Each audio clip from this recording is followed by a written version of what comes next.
Welcome back to Midnight Outcry, everyone, and good evening. The 10 most unsettling, real Alaskan horror stories will take us into the icy interior of the country's last frontier tonight. These first-hand reports are from miners, hunters, pilots, and residents who encounter something in Alaska's immense wilderness that transforms them for life. First-hand accounts and recorded experiences have meticulously confirmed each story, exposing the real darkness that lies beneath the northern lights. These are real incidents that happened in the most remote areas of our continent, such as the enigmatic disappearances in the Alaska Triangle and the paranormal encounters in abandoned mining camps. For everyday real horror stuff that will make you shiver, if you're new here, be sure to subscribe to Midnight Outcry. To ensure that you don't miss any terrifying calls from the dark, press the notification bell.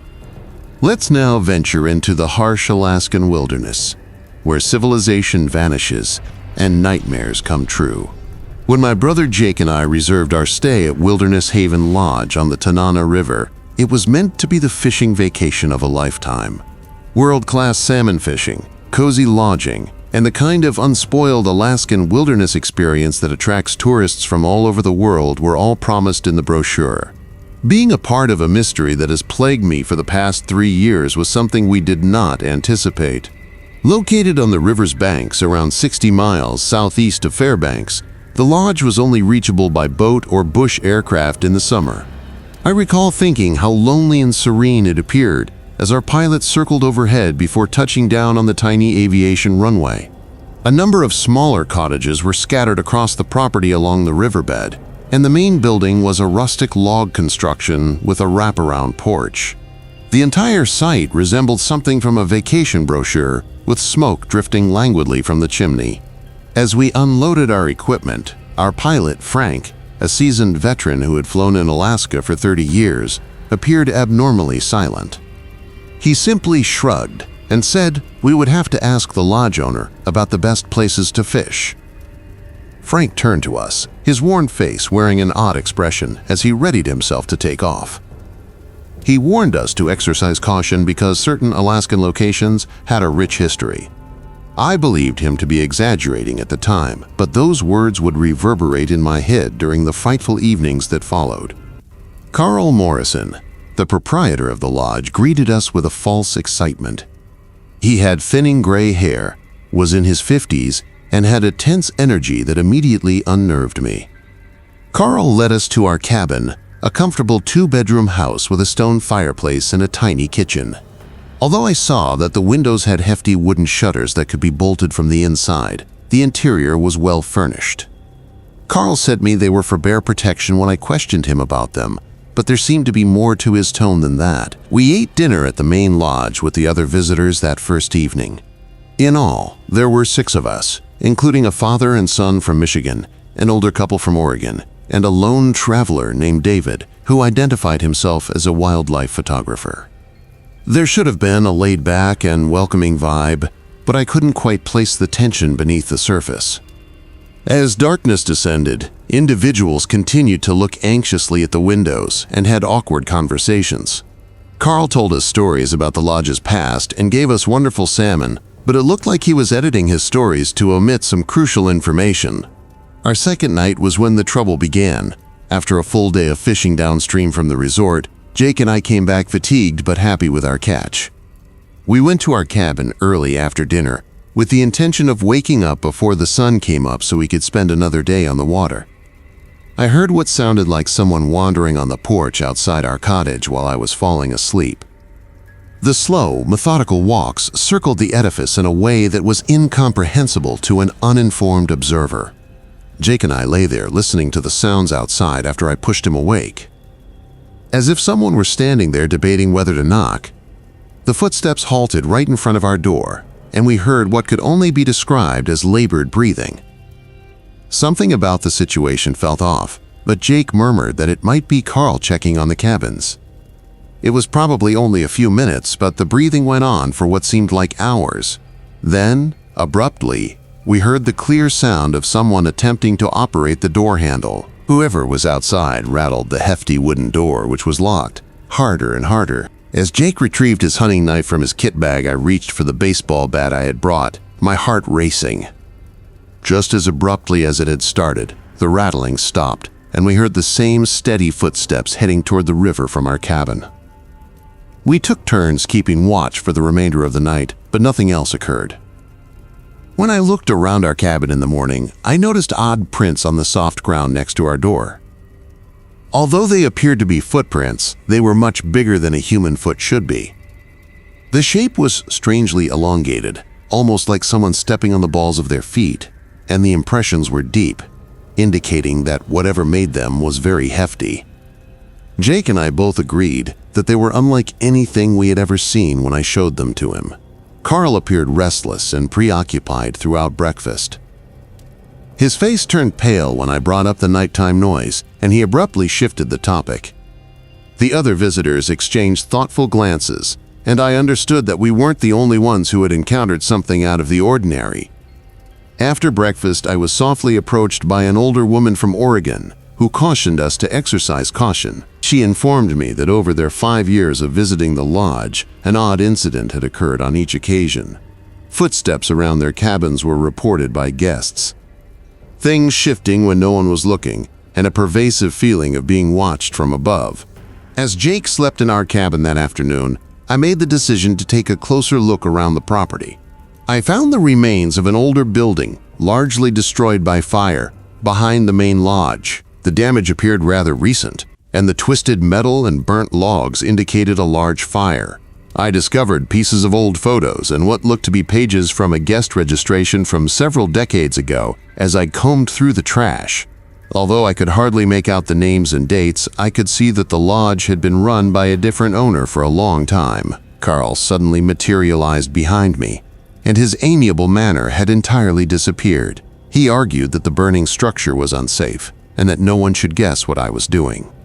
He told me that a lightning strike the previous summer was the source of the fire when I questioned him about it, but his story seemed forced and unconvincing.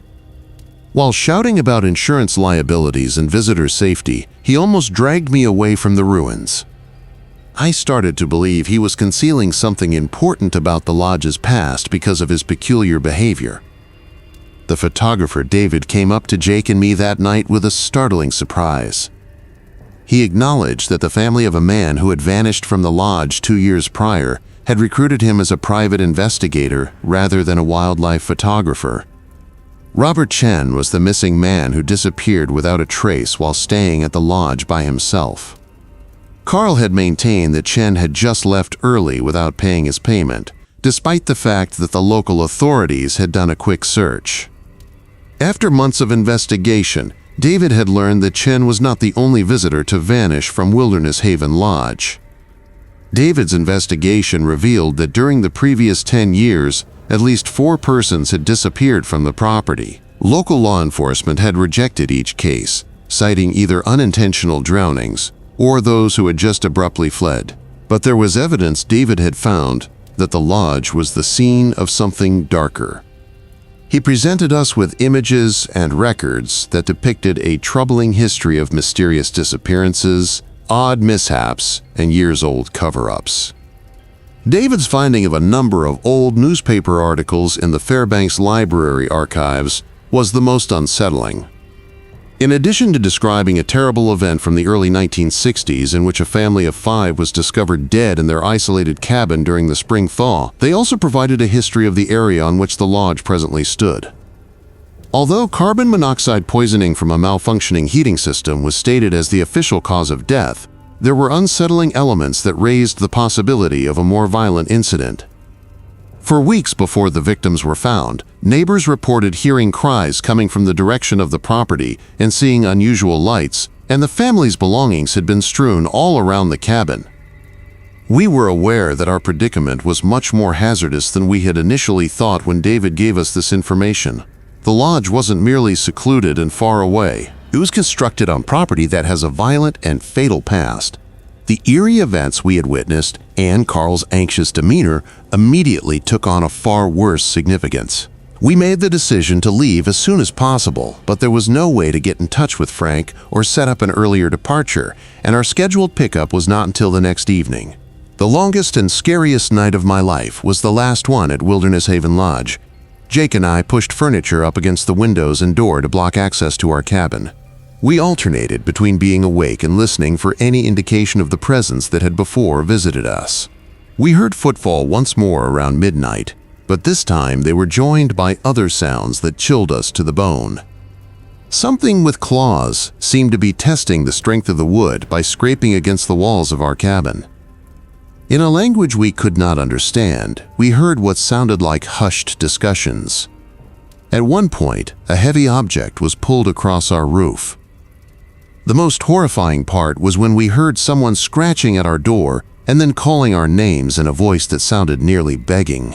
It took me a few minutes to understand that the voice was identical to that of Robert Chen, the man who had vanished 2 years prior. As the speaker persisted in calling for us to open the door and assist him, Jake and I held our breath. Though we both knew that whatever was outside was not human and most definitely not the missing visitor, our instincts begged us to react. We were waiting on the airport before Frank had even turned off his engine when he came the following morning to drive us back to Fairbanks.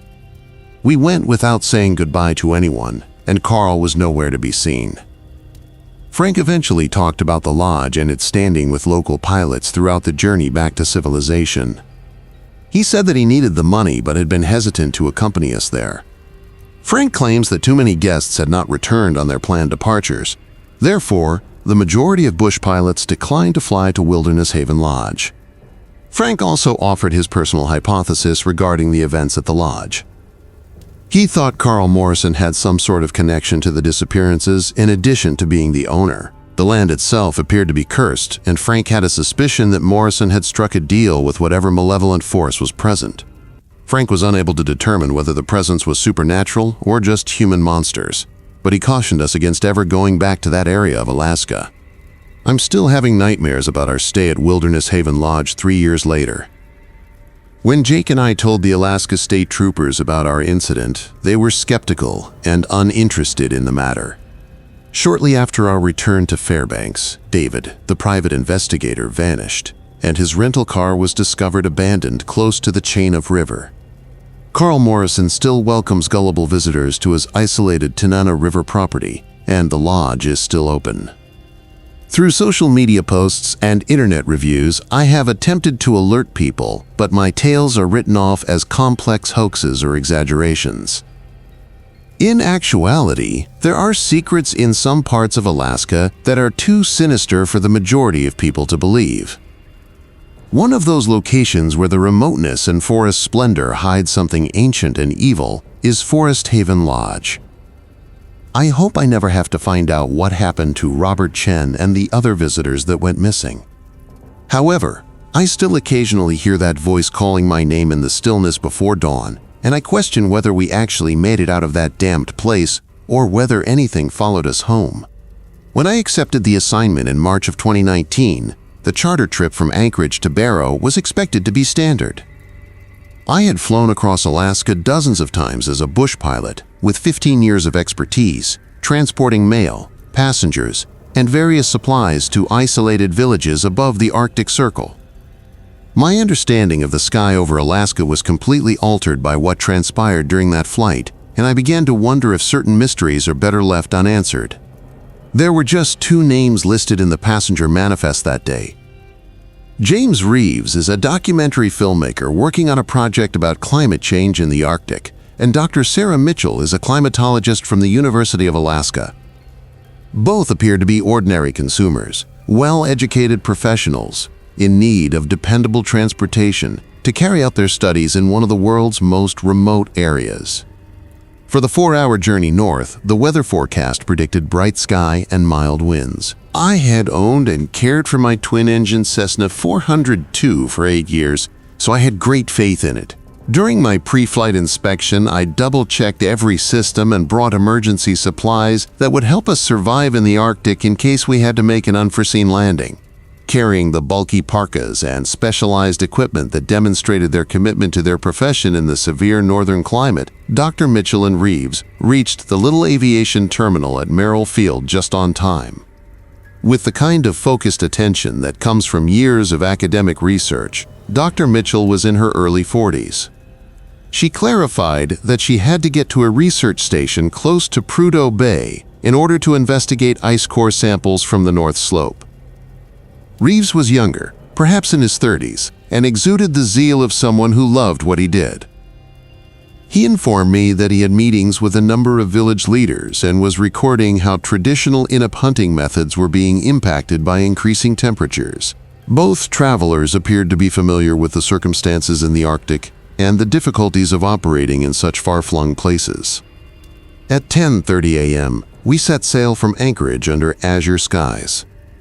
In the flight plan, we would cross the Brooks Range and drop toward the Arctic Ocean after flying northwest across the Alaska Range and then north through the interior. Everything went according to plan for the first 2 hours. My guests were enthralled with the aerial views of the pristine nature below as we flew over Denali in great sight. Both were obviously thrilled about their impending research as Reeves videotaped through the cabin windows, and Dr. Mitchell made notes on her laptop. As we got closer to the southern end of what aviation charts simply refer to as the Alaska Triangle, the first indication that something was amiss appeared. A large area roughly bordered by Anchorage, Barrow, and Juneau, where a disproportionately high number of aircraft have mysteriously disappeared. Strange interference, a low buzzing sound that seemed to pulse at regular intervals, started to pick up on my radio. I initially thought it was just an atmospheric disturbance or a piece of equipment going haywire, but as we moved farther north, the sound got louder. My communication to Fairbanks Flight Service requesting a standard position report was met with stillness, interrupted only by that enigmatic humming. Seeing my worry, Dr. Mitchell inquired as to if the radio was having any issues. We were having some interference, I stated, but I reassured her that this was normal in Alaska's remote areas where radio service can be patchy. But in all the years I had been flying these routes, I had never heard anything like what was coming over my headset. The humming sounded almost melodic, rising and falling in rhythms that felt intentional rather than haphazard. Its apparent synchronization with our engine rhythm, as if it were mirroring the frequency of our aircraft, was even more unsettling. My equipment started acting strangely as we entered the center of the Alaska Triangle, about 200 meters south of Barrow. It became impossible to maintain a precise direction as the compass needle began to rotate slowly but steadily. Our real position and coordinates that put us hundreds of miles away in places I knew we couldn't be were alternately displayed on the GPS gadget. Even my altimeter was giving me erratic readings, indicating sharp variations in altitude even though I was flying level in calm weather. After reviewing his footage, which Reeves had been filming practically non-stop, he found something that severely unsettled the three of us. Below us, the terrain seemed to be shifting in ways that were impossible to explain. In other photographs, the landscape appeared as it should, with the recognizable tundra, rivers, and sporadic lakes that define northern Alaska. However, in other frames, the same regions were either covered in dense forest or displayed geographical features that were inconsistent with the region's known topography. The photographs that appeared to depict ground-level structures, geometric patterns, and lines that implied human creation in places where no development had ever taken place were the most unsettling. Even Dr. Mitchell, who viewed the video with scientific skepticism, was unable to explain what we were witnessing. She was well familiar with the area we were flying over, having studied the Arctic landscape for years. Everything she understood about the topography of northern Alaska was contradicted by the video footage's irregularities. Her voice was one of skepticism rather than conviction, as she hinted that we might be witnessing some sort of optical illusion brought on by climatic conditions. When we came across what I can only characterize as unbelievable weather, things became really scary. We had spent the majority of the journey in open sky. Then, all of a sudden, clouds seemed to erupt out of nowhere and encircle us. These were not typical clouds. Rather, they were formations that moved in ways that were illogical for meteorology. Despite winds that should have dispersed them instantly, they kept their shape as they whirled in beautiful spirals around our airplane. Even though we were flying in what should have been clean air, the temperature outside plummeted so quickly that ice started to build on our wings, so I had to turn on the de-icing system. Visibility fell to almost nothing inside these weird clouds. Sometimes, however, we would emerge into pockets of pristine air that showed us unimaginable panoramas below. In one clearing, I saw what looked like a huge city strewn across the tundra, with lights that pulsed in colors I had never seen before, and buildings that seemed to soar impossible heights into the sky. Some of this was captured on film by Reeves, but when we subsequently studied the movie, we saw nothing but desolate wasteland. Our eyes seemed to be seeing things that the camera was unable to capture, or maybe the camera was depicting reality while unidentified forces were altering our view. When we all lost engine power at once, it was the most horrifying moment. Suddenly, both engines just stopped. The sudden hush, broken only by the whistle of the wind past our now gliding aircraft, was overwhelming, even though all gauges had just moments before displayed normal operational parameters. In an attempt to restart the engines and find a suitable landing spot in the vast wilderness below, I started emergency procedures right away. As we sank gradually toward the harsh Arctic terrain, I could see the anxiety in Dr. Mitchell's and Reeves' eyes, but they stayed impressively composed given our dire circumstances. Without my intervention, both engines sprang back to life as I was getting ready for what would undoubtedly be a crash landing. All systems resumed their regular functions as though nothing had occurred, and we were able to fly in perfectly clear skies with unobstructed vision. Our sensors were operating normally again, and the weird clouds had entirely disappeared. Most unsettling of all, our GPS now indicated that we were precisely where our original flight plan expected us to be, as though the hour of impossibilities had never happened. None of us was able to get rid of the sensation that we had witnessed something incredibly unusual, but the rest of the journey to Barrow went smoothly. I started a comprehensive examination of my aircraft as soon as we touched down at WI Post Will Rogers Memorial Airport, searching for any mechanical explanation for the engine failure and restart. Everything appeared to be in pristine condition, showing no signs of wear or malfunction. According to the maintenance logs, there had been no documented pauses in the operation of either engine during the trip. Reeves and Dr. Mitchell assembled their tools and got ready to carry out more study. However, they had me swear to notify the proper authorities about our situation before I left. Every detail of our bizarre encounter above the Alaska Triangle was documented in a comprehensive report I submitted to the Federal Aviation Administration. Officials gave us a kind but contemptuous response, claiming that we had experienced odd but comprehensible atmospheric occurrences, along with technical issues that had been fixed on their own.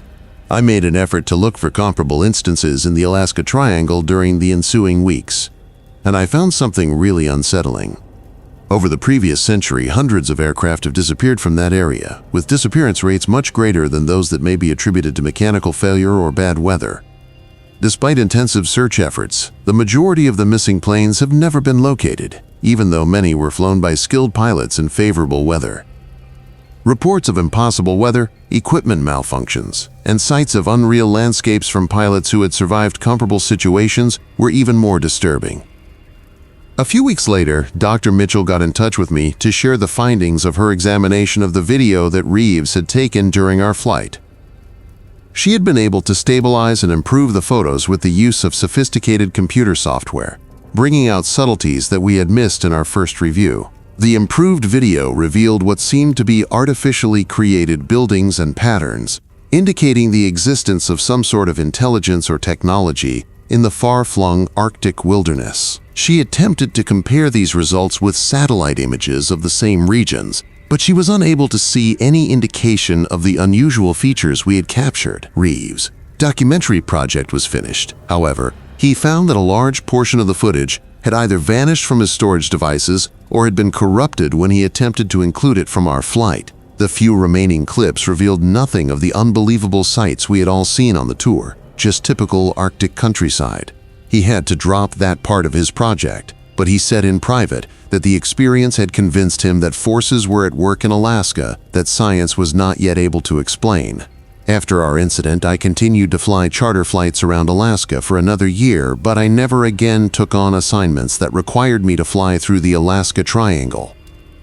I was plagued by the recollection of that flight, not just because of the unexplainable things we had seen, but also because I was becoming increasingly certain that we had been watched and possibly even tested by an intelligence that was beyond our comprehension.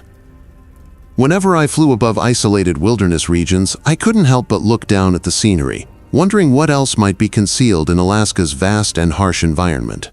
Our flight from Anchorage to Barrow was completed without any problems, according to the official documents. In Alaskan Aviation's logbooks, it was just another standard charter.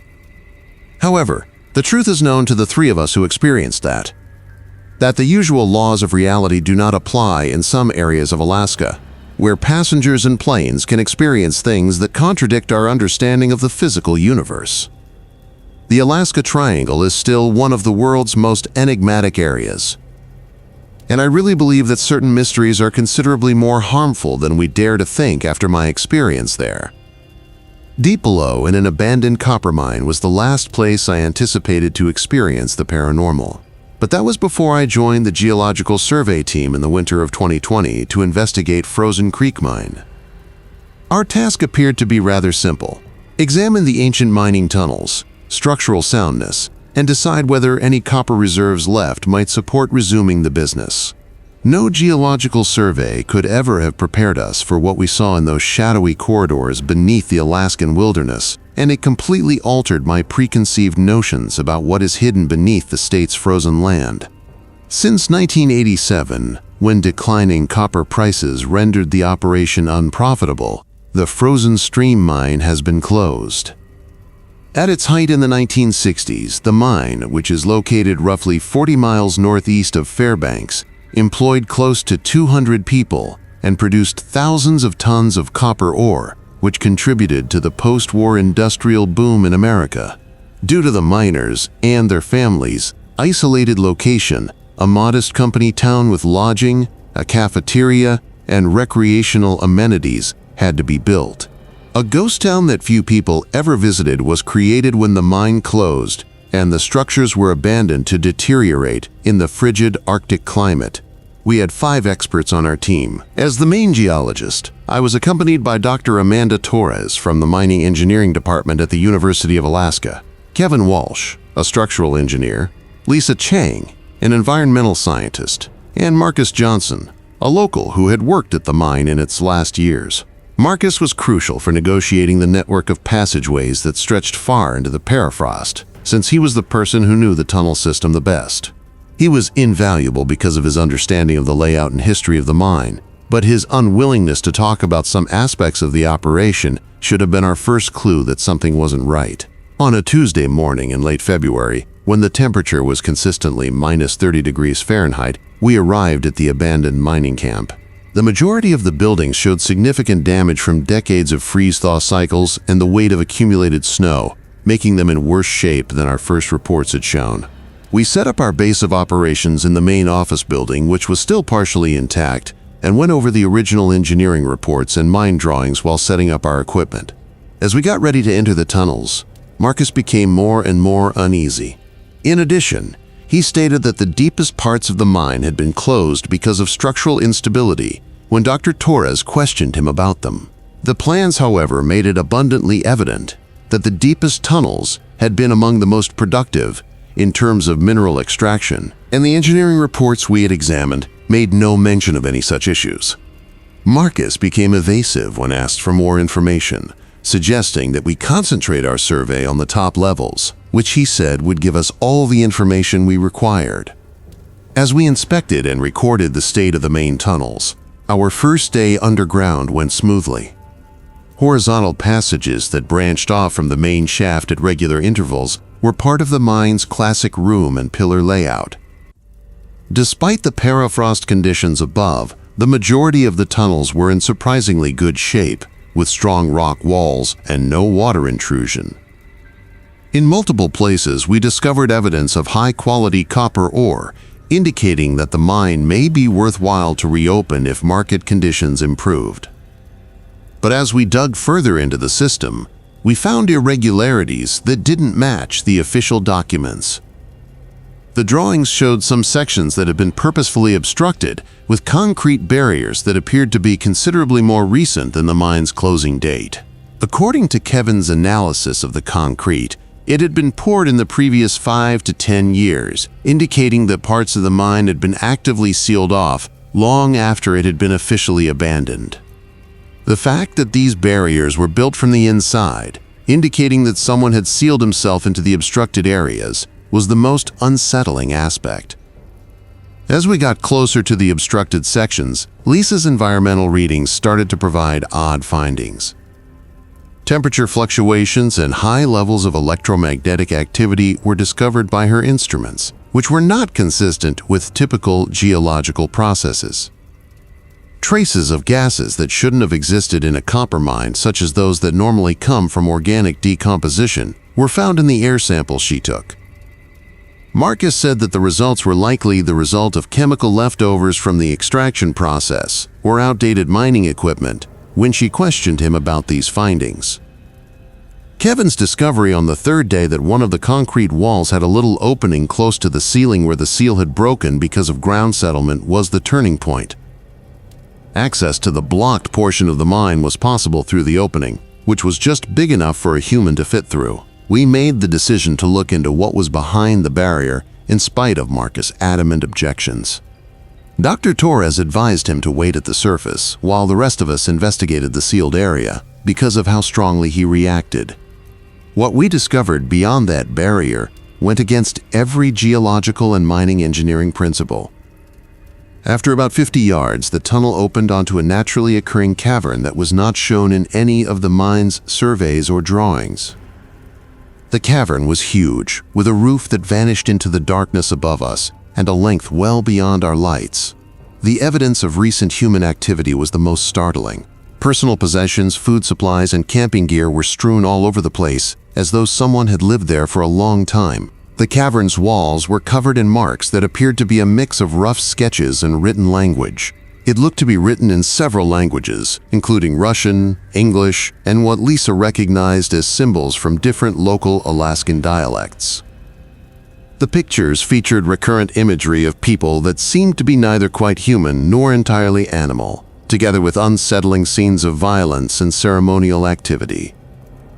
Some of the more recent markings were obviously made recently, using contemporary equipment and materials, indicating that the area had been occupied continuously. In one corner of the cavern, Dr. Torres found a set of notebooks and journals covered by a tarp. The texts detailed the experiences of a number of people who had reportedly been utilizing the mine as a meeting spot or hiding place for decades. Strange occurrences in the cavern were reported in the notes, such as mysterious noises, temperature changes, and sightings of creatures the authors said were not naturally occurring. The references to ceremonies and rituals involving the sacrifice of animals, and possibly humans to beings thought to reside in the deeper caverns, were the most unsettling. We came to the conclusion that the Frozen Creek mine had never been completely abandoned when we looked over the evidence. Rather, it had developed into a meeting spot for those engaged in activities that clarified the reasons why some areas had been closed to official inspections.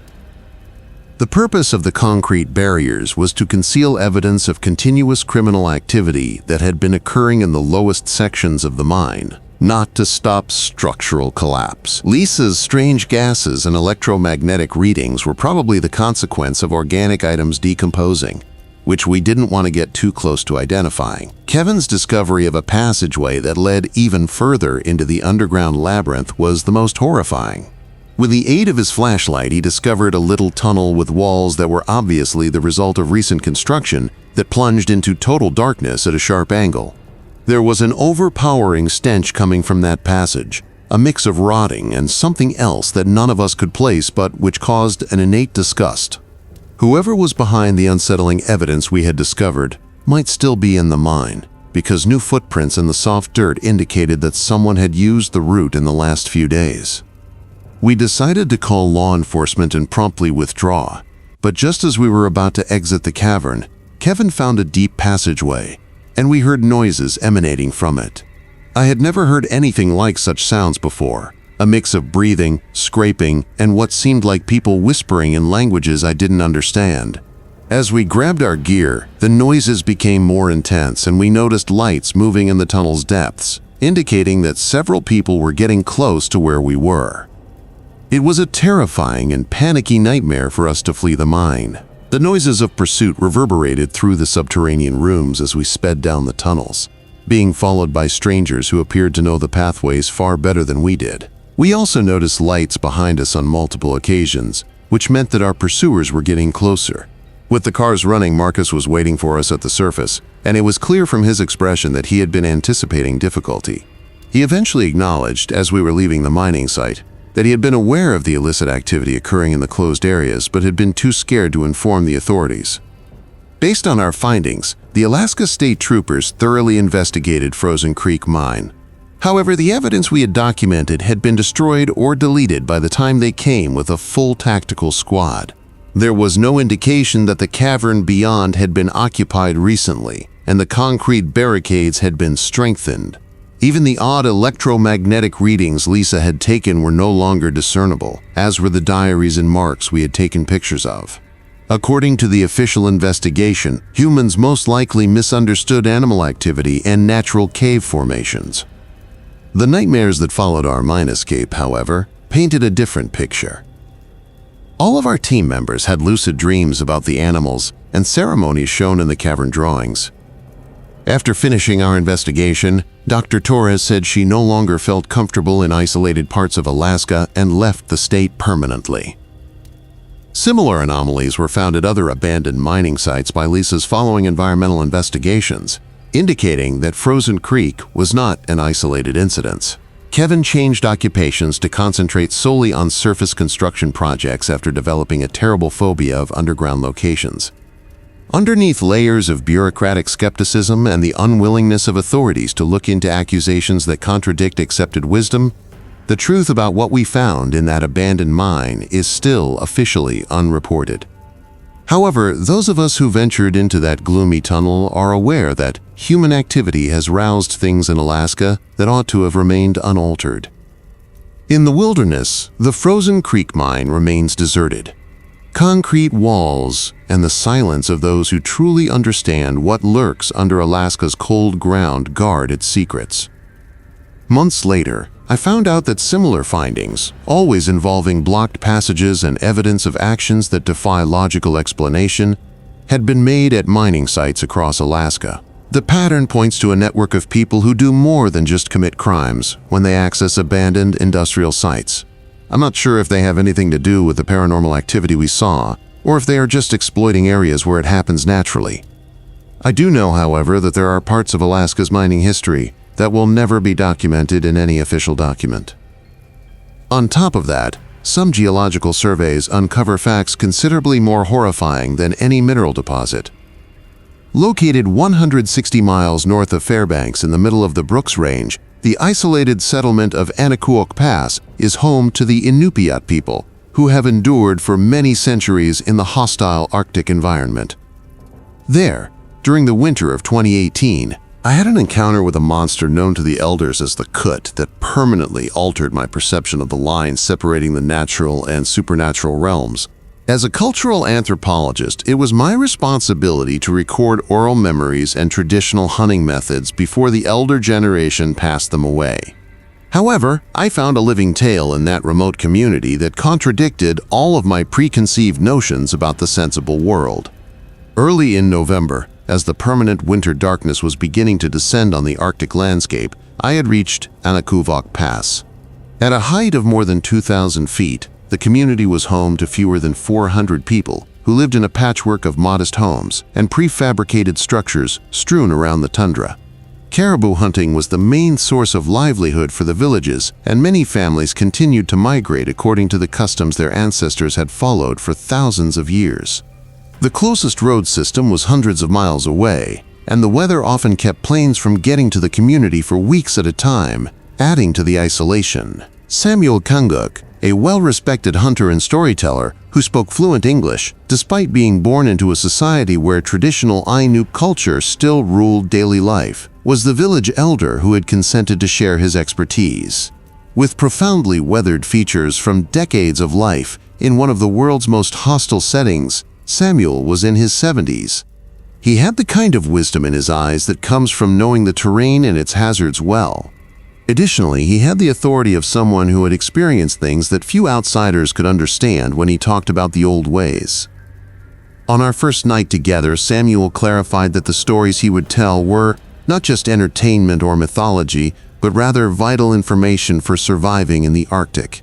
He underlined that there was useful advice in the old stories about identifying danger and comprehending the spiritual powers that controlled nature. Samuel asserted that anyone who disregarded this fact were doing so at their own risk, since the line separating the material and spiritual worlds was far thinner in the Arctic than it was in the developed world. When I asked Samuel about the different creatures that appeared in traditional legends on our third night together, the topic of the Kellet came up. His expression instantly became more solemn, and he looked anxiously toward his tiny home's windows before lowering his voice. He clarified that the Kellet was a very real and frightening force that still plagued the Arctic wilderness, not just a myth from the past. In contrast to other creatures from folklore, the Kellet was a malevolent spirit that had materialized to hunt people, especially those who disregarded nature or journeyed alone. According to Samuel, the Kiut resembled a big black dog but was entirely hairless save for the long fur on its feet, which allowed it to travel through snow and ice soundlessly and without making obvious footprints. According to reports, the creature was incredibly patient and intelligent, and it could follow a victim for days or weeks before attacking.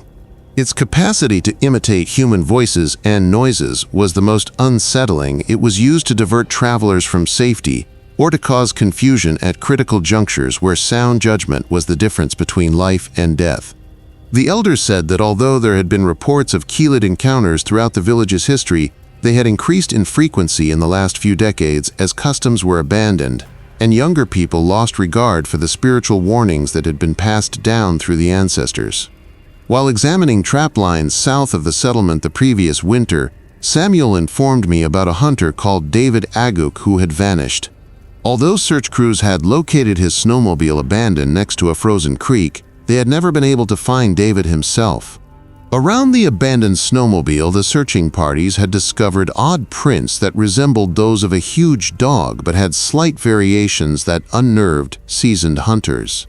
Without any discernible pattern, the tracks came and went, occasionally coming to a sudden stop in places where there was no cover or reason to believe the animal had gone.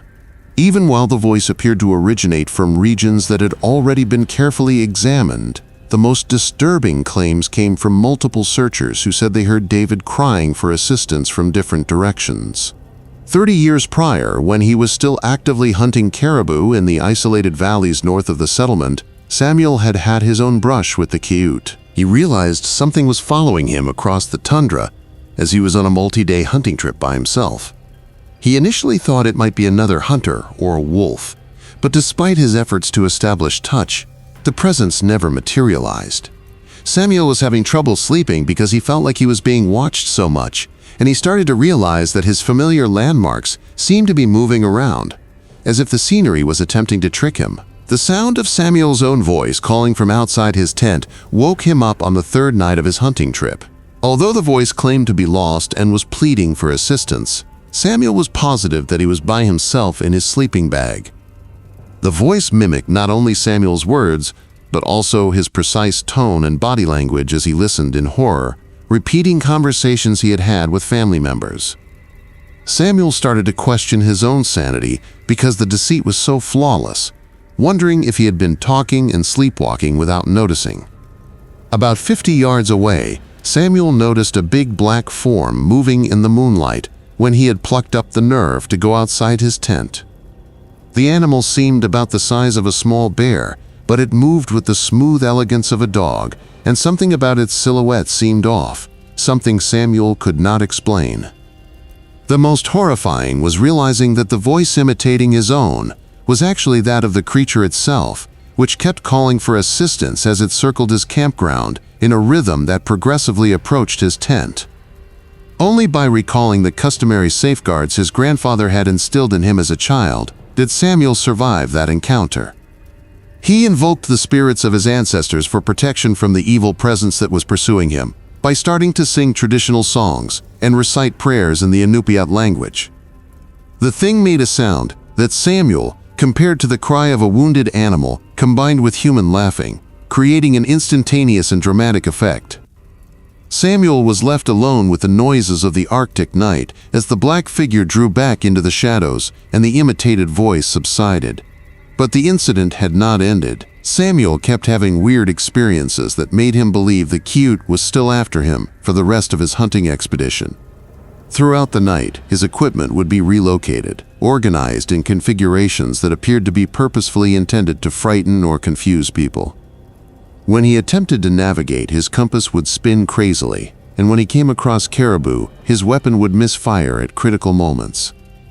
The nightmares that tormented his sleep were the most unsettling. They showed the dark creature attempting to persuade him to leave his camp and into the woods while speaking in the voices of his departed family members. Samuel learned that other hunters had also recounted similar events at the same time period when he eventually made it back to Anakuak Pass. At least 2 hunters had returned early from their expeditions because of navigational difficulties and equipment malfunctions that could not be attributed to ordinary mechanical faults, and other men reported being pursued by an invisible presence. According to the encounter pattern, the Cute were more active at specific periods of the year, perhaps as a result of shifting weather patterns or the movements of caribou herds that brought more hunters into isolated regions.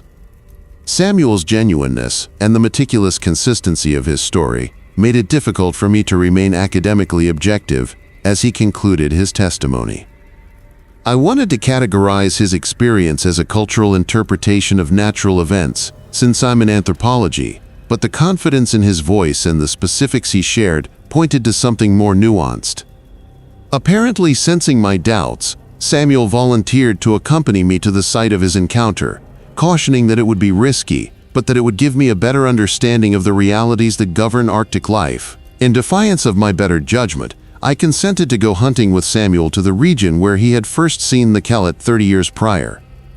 On a beautiful morning in late November, we left Anakuak Pass and drove on a snowmobile across what seemed to me, a novice, to be perfectly regular terrain, but which Samuel traversed with the assurance of someone reading a well-known text.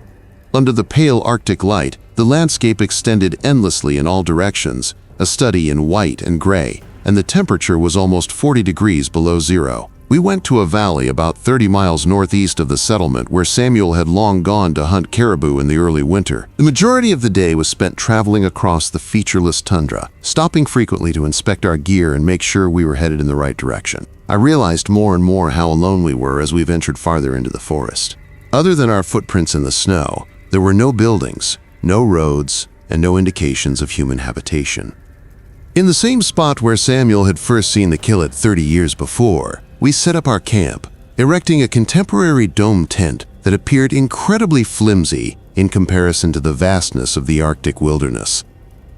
Samuel insisted on adhering to customary camping practices in that region, which included arranging particular items around our tent and saying prayers that he said would ward off evil spirits.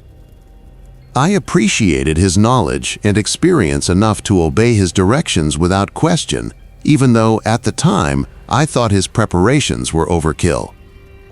During our second night in the valley, I was awakened by sounds that seemed to be coming from several directions at once, which was the first indication that something was off. I initially thought the sounds were caused by wind or ice settling, but upon closer inspection I discovered they had a very vocal sound. They sounded like whispered exchanges in a language I didn't understand, mingled with what might have been laughter or tears.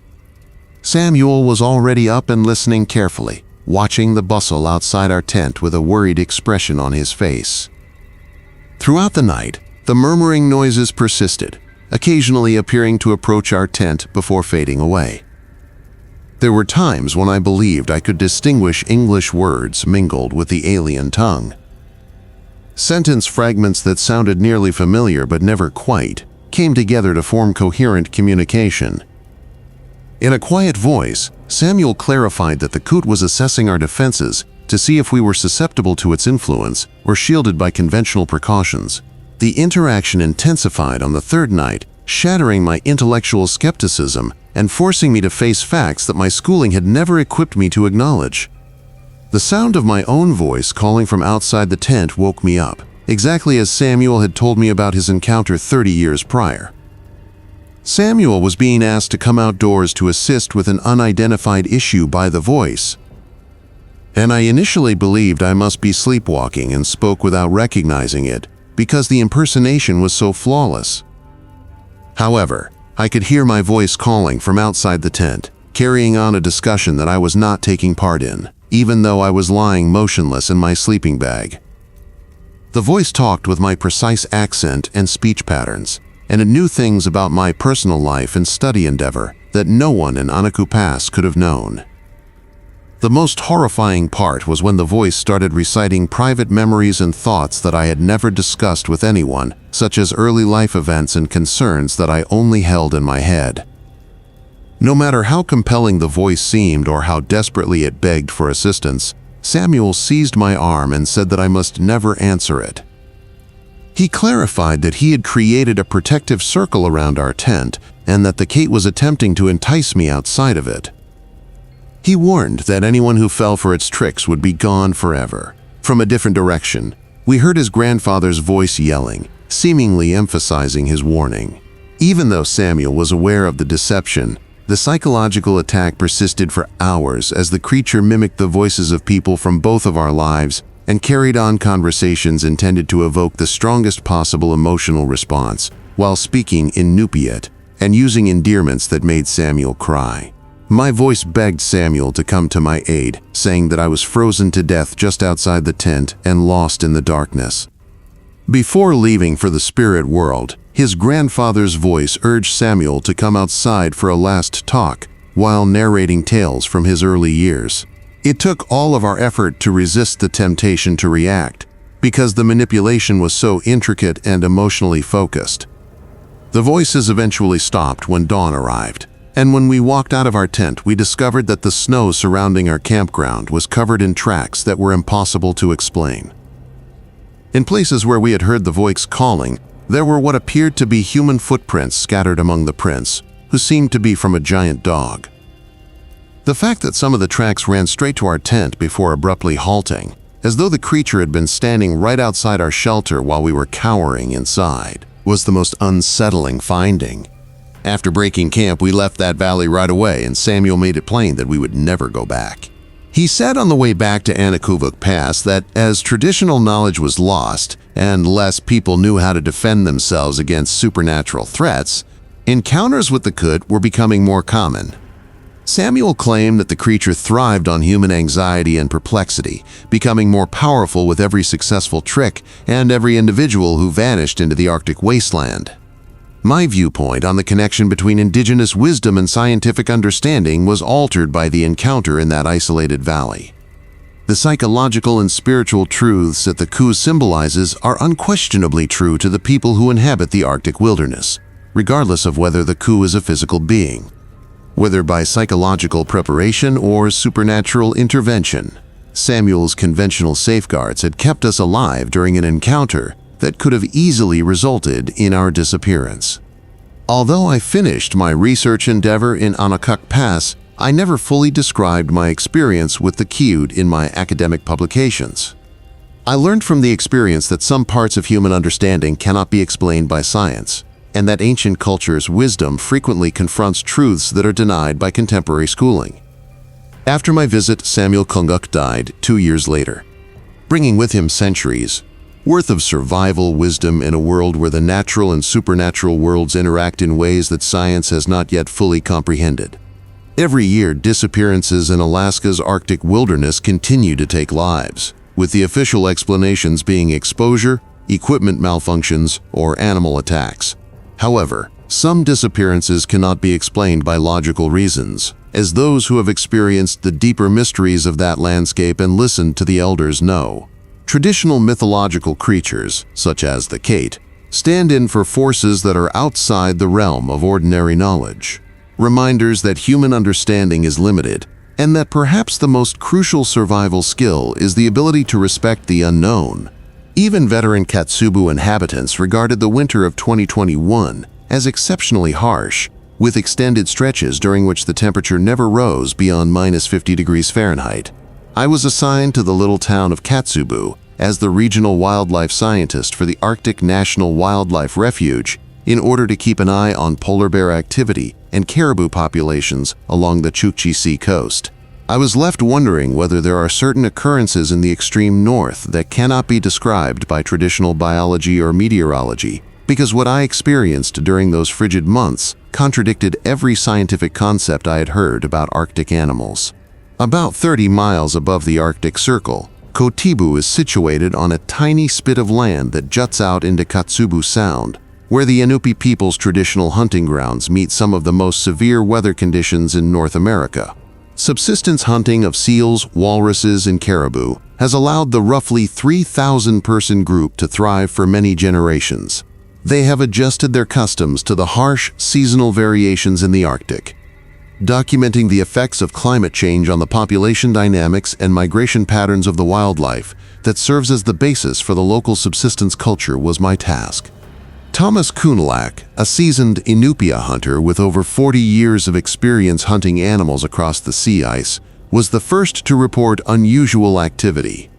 Thomas was my main interpreter and guide when I interacted with local elders, and his familiarity with the area was crucial when it came to carrying out wildlife surveys in such harsh circumstances. The second week we worked together, Thomas reported that a number of hunters had seen unusual tracks on the sea ice that did not belong to any known Arctic mammal. Thomas claimed that the footprints were clearly human in shape, but significantly larger than those of any human, suggesting that the marks belonged to a bipedal creature that walked erect across the ice surface of Katsubu Sound. The length of the stride indicated that the creature was either very tall or had the ability to cover a lot more ground with its steps than a person could on average. The tracks' appearance in places where no human could have gone, across stretches of fragile ice that couldn't sustain a person's weight, was the most perplexing. Thomas showed me pictures of the enigmatic trails made by other hunters, and they were undoubtedly disturbing. The footprints were about 18 inches long and 8 inches wide, and they were well defined in the snow and ice, displaying the characteristic pattern of bare human feet with 5 toes. Whatever created the impressions must have been very hefty, judging by their depth. However, the tracks crossed places where, according to Thomas, the ice was too thin to sustain even a light person wearing snowshoes. Instead of writing these tales off as misidentifications of recognized animal tracks, my scientific training required me to look into them methodically. On a morning when the temperature was stable at -48 degrees, Thomas consented to lead me to one of the spots where the enigmatic footprints had been seen, and we went out across the sea ice. The site was around 8 miles from the hamlet, in a region where snow drifts were not too common due to wind currents. My conception of what was feasible in the Arctic environment was called into question by what we discovered there, which defied logical explanation. Though at an unimaginable scale, the tracks were just as reported, with distinct human foot features. They spread out in a straight line across the ice for almost a mile, emerging without any hint of the creature's origin and vanishing as quickly as they came to a stretch of open sea. Instead of the inconsistent gait that could be caused by injury or aberrant locomotion, the stride pattern was constant throughout, indicating steady, purposeful movement. Similar tracks had been seen on the sea ice at Kotibu for decades, Thomas noted, but the current winter had seen a significant increase in sightings. Oral history from the area claims that the monster that left the tracks was known as the, quote, Ice Walker, a creature that resided at the intersection of the material and spiritual realms and was neither human nor animal. According to folklore, the Ice Walker is the ghost of a person who perished on the sea ice and was sentenced to roam the frozen terrain forever. Having grown up hearing traditional stories from her grandmother, Mary Onelik, an 80-year-old woman, was the elder with the most knowledge of Ice Walker folklore. Despite her initial hesitation to discuss spiritual topics with an outsider, Mary decided to meet with me, and her tale gave the tracks we had found an unsettling perspective. According to the legends that have been passed down through the ages, the Ice Walker first appeared in the winter months, when the cold and prolonged darkness made it difficult to distinguish between the worlds of the living and the dead. According to Mary, the Ice Walker was not malicious. Rather, it was unable to find tranquility because its corporeal body had never been found in the sea ice. Its presence was seen as a sign of bad luck for anyone who came into close contact with the creature, which was thought to be searching for something or someone that would enable it to finish its journey to the spirit world. According to custom, hunters who found ice walker tracks were to leave food presents and promptly flee without trying to trace the trail. My scientific curiosity drove me to keep researching the phenomenon in spite of Mary's cautions. Using motion-activated cameras and temperature sensors, I set up a monitoring station close to one of the locations where tracks had been reported most frequently in order to record any odd activity. The apparatus would automatically record anything that moved through the region during the protracted Arctic night and was built to function in extremely cold temperatures. The cameras only captured the occasional snowy owl or Arctic fox traveling across the terrain during the first week of surveillance, yielding no unexpected data. But in the second week, the apparatus started to pick up activity that matched the emergence of fresh ice walker tracks. Despite the fact that the motion sensors were activated several times during each night, the camera only displayed empty ice in the areas where the sensors had picked up movement when I watched the video. The finding that the temperature sensors were capturing localized warm spots that shifted around the monitoring area in patterns that matched the configuration of the enigmatic tracks was the most unsettling. As though a heat source were spreading across the ice, the warm regions recorded temperatures that were 20 to 30 degrees warmer than the ambient air. However, there was no visible sign of any animal or activity that could explain the thermal anomalies from the cameras. Thomas grew more worried about my ongoing research into the ice walker phenomenon, and cautioned me that prolonged meddling in spiritual affairs could spell disaster for the community as a whole. Tradition held that the creature was attracted to people who were overly interested in its existence. And after seeing the enigmatic tracks, a number of hunters over the years claimed to have been pursued by an invisible force. Some of these hunters had now had to give up their customary subsistence pursuits due to diseases, accidents, or equipment malfunctions. At spite of Thomas's cautions, I made the decision to spend a night by myself on the sea ice, at one of the places where activity had been most frequent, in an attempt to get a close-up look at whatever was making the tracks. I set up a tiny camp with supplies for long-term exposure to extremely cold temperatures and recording equipment to capture any events I might come across. That night, the temperature fell to -52 degrees, which was so cold that it could freeze exposed skin in a matter of minutes, and tested the boundaries of my protective gear. The event started just after midnight when I heard sounds that seemed like they were coming from several different directions at once. They sounded like footsteps on ice, but they were hollow, as if the steps were far heavier than a human's would be. The footsteps seemed to circle my camp in ever-diminishing spirals. As I listened from inside my insulated shelter, they got closer with each revolution, but never close enough for me to see what was causing them. Being pursued by an invisible entity in the pitch blackness of the Arctic night had a more terrible psychological impact than I had expected. The isolation was so total, and every sound seemed magnified in the bitter cold, that I started to doubt my own senses of what I was going through. For hours, the footsteps persisted, occasionally pausing right outside my shelter before continuing in a circle around my campground. The most terrifying part was when, just outside my tent's wall, the footfall abruptly ceased and were replaced by what sounded like breathing. The cautious, languid breathing had an odd cadence that made it seem as though it was not coming from a live entity.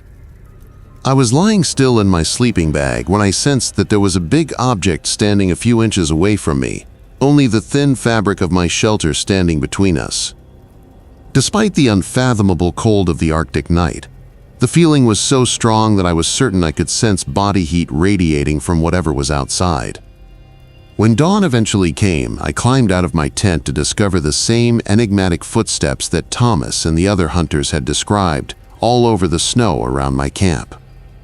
The footprints encircled my shelter in a perfect circle, and their stride pattern suggested that whoever had left them had, in fact, been moving in the narrow spiral I had heard during the night.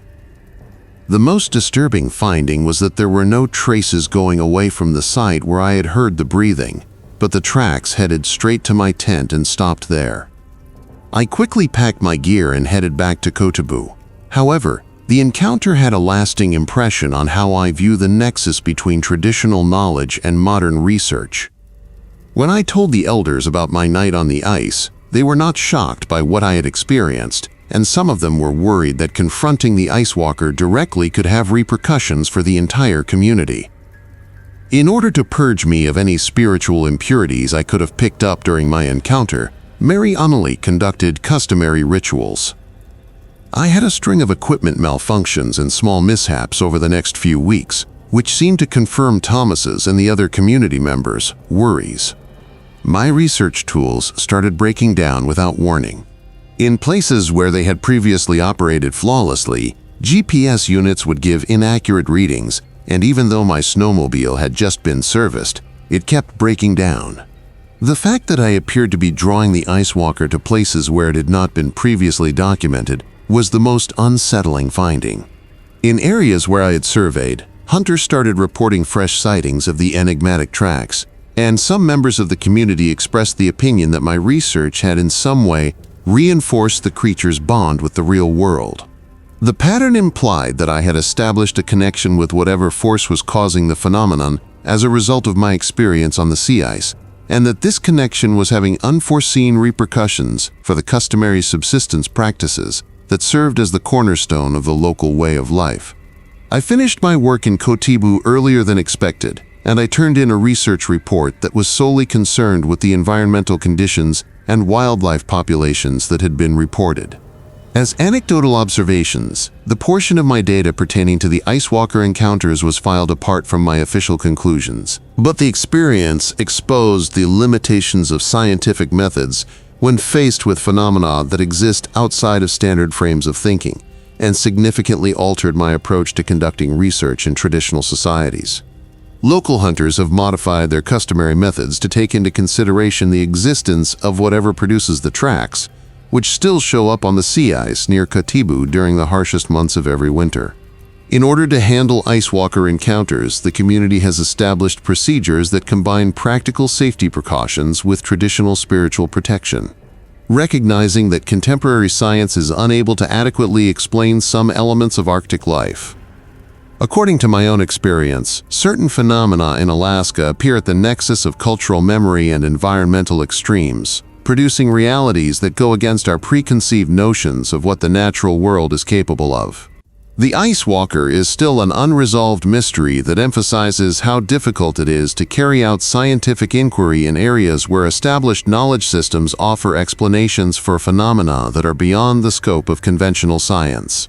Whether the creature is a symptom of psychological stress brought on by harsh environmental circumstances, an unidentified biological organism, or something else that is beyond the realm of contemporary science.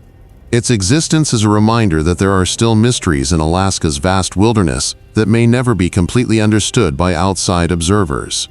The footprints on the sea ice serve as proof that certain questions may be more significant than their answers, and that there are still mysteries in the world that merit respect rather than explanation.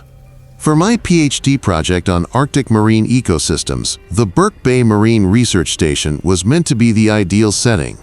However, I made a discovery in those beautiful seas during the summer of 2019 that completely changed my perspective on what lies beneath Alaska's coastal waters. I had been given access to the isolated research site, which is situated on a small island 30 miles southwest of Nome, and where the confluence of ocean currents produces ideal conditions for studying Arctic marine life, as a doctoral student studying marine biology at the University of Washington. Every scientific theory I had learned about marine biology was put to the test by what I saw in the underwater cave systems encircling the island, and I began to wonder if some species existed outside the bounds of accepted classification. The research station was a single structure with 6 researchers, living rooms, lab equipment, and a small boat dock that gave access to the nearby seas. The island itself, which was only 2 miles long and less than half a mile wide, was mostly made up of granite formations that had been sculpted by thousands of years of wave action into striking cliffs and secret coves. Using specialist diving gear made for Arctic conditions, I documented fish populations in the underwater cave systems that crisscross the island's foundation. During my first week, the station director, Dr. Rachel Martinez, had cautioned me that the cave systems posed special difficulties in addition to the obvious risks of cold water and poor sight.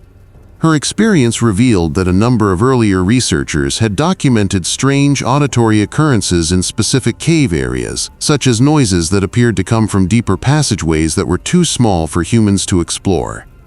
Dr. Martinez advised me to be ready for events that might not have traditional explanations, even if these reports were usually written off as the typical consequences of water flowing through rock formations. As I methodically plotted the cave openings and listed the marine animals that lived in the accessible sections, my first month of diving went off without a hitch. The underwater scenery was breathtaking, with pristine water that, under most circumstances, allowed for visibility of more than 100 feet. Colorful marine flora covered the cave walls, and I recorded a number of Arctic fish species that had never been reported there before. Everything about my investigation was going according to plan until I came upon the Sirens Cave system, which is known to local Inup hunters. This specific cave's entrance was situated in a deep bay on the island's north side, only reachable in calm weather, when the waves weren't causing hazardous currents around the rocky entrance. The entry tunnel led down at a gradual angle into total darkness, and the aperture was larger than most of the other caves I had visited, being around 15 feet wide by 20 feet high. The acoustic phenomenon Dr. Martinez had described, a low humming sound that seemed to come from the cave system's darkest reaches, was what set this cave apart. I adhered to conventional safety procedures during my initial dive into the Sirens Cave by staying in close contact with the surface support team and restricting my penetration to a distance that would enable a safe return in the event of an emergency. After about 200 feet, the entrance tunnel opened into a huge underwater cavern that was well out of my dive light's range. Within the chamber, the humming sound I had heard from the entrance was considerably more noticeable, and it appeared to have a musical character that was not found in any natural water movement. I found that the main chamber had a number of smaller pathways that branched out from the center, each of which led into darkness that was inaccessible to my lights. These side passageways seemed to be the source of the humming sound, and when I got closer to these openings, I could hear the acoustic phenomenon more clearly. The most unsettling thing I noticed was that the sound seemed to react to my presence, shifting in strength and pitch as I passed through the water, as if something knew where I was and was attempting to communicate. Compared to the other cave systems on the island, the marine life in Sirens Cave was very different. There were fish in the cave that I could not immediately recognize with my field guides, rather than the usual Arctic species that lived in the shallow regions. Some had peculiar traits, such as bioluminescent patterns that gave the black water an ethereal glow, but otherwise seemed to be variants of well-known species. Other fish, whose body features and behaviors did not fit any of the classifications I had examined, appeared to be entirely unknown. A collection of what seemed to be seals living in the main chamber's deepest accessible section was the most peculiar finding. The behavior of these animals was unlike anything I had seen in marine mammals, and they were much larger than the ringed and harbor seals that were frequent in the area. These seals appear to be actively attempting to direct me toward particular regions of the cave system, rather than the usual inquisitive but wary reaction that most seals display when they come into contact with human divers. In order to draw my attention, the seals would swim in intricate patterns that guided me to the areas where the humming noises were most noticeable. Additionally, their vocalizations were peculiar, generating intricate sound patterns that appeared too complex for simple echolocation or everyday social interaction. When I tried to take pictures of these creatures, they would arrange themselves in ways that made for visually arresting compositions, as like they knew I was taking pictures and were purposefully posing for me. I had an encounter during my third dive into the Sirens Cave that completely altered my understanding of what was going on in that underwater setting. I started to hear what sounded like human voices mingled with the humming noises that define the cave system as I followed the odd seals toward one of the deeper channels. Despite the water's distortion and the voices' faintness, I could almost but not quite understand the language they were using. I started to wonder if I was suffering from nitrogen narcosis or some other diving-related impairment that was influencing my perception, because the audio phenomenon became so noticeable.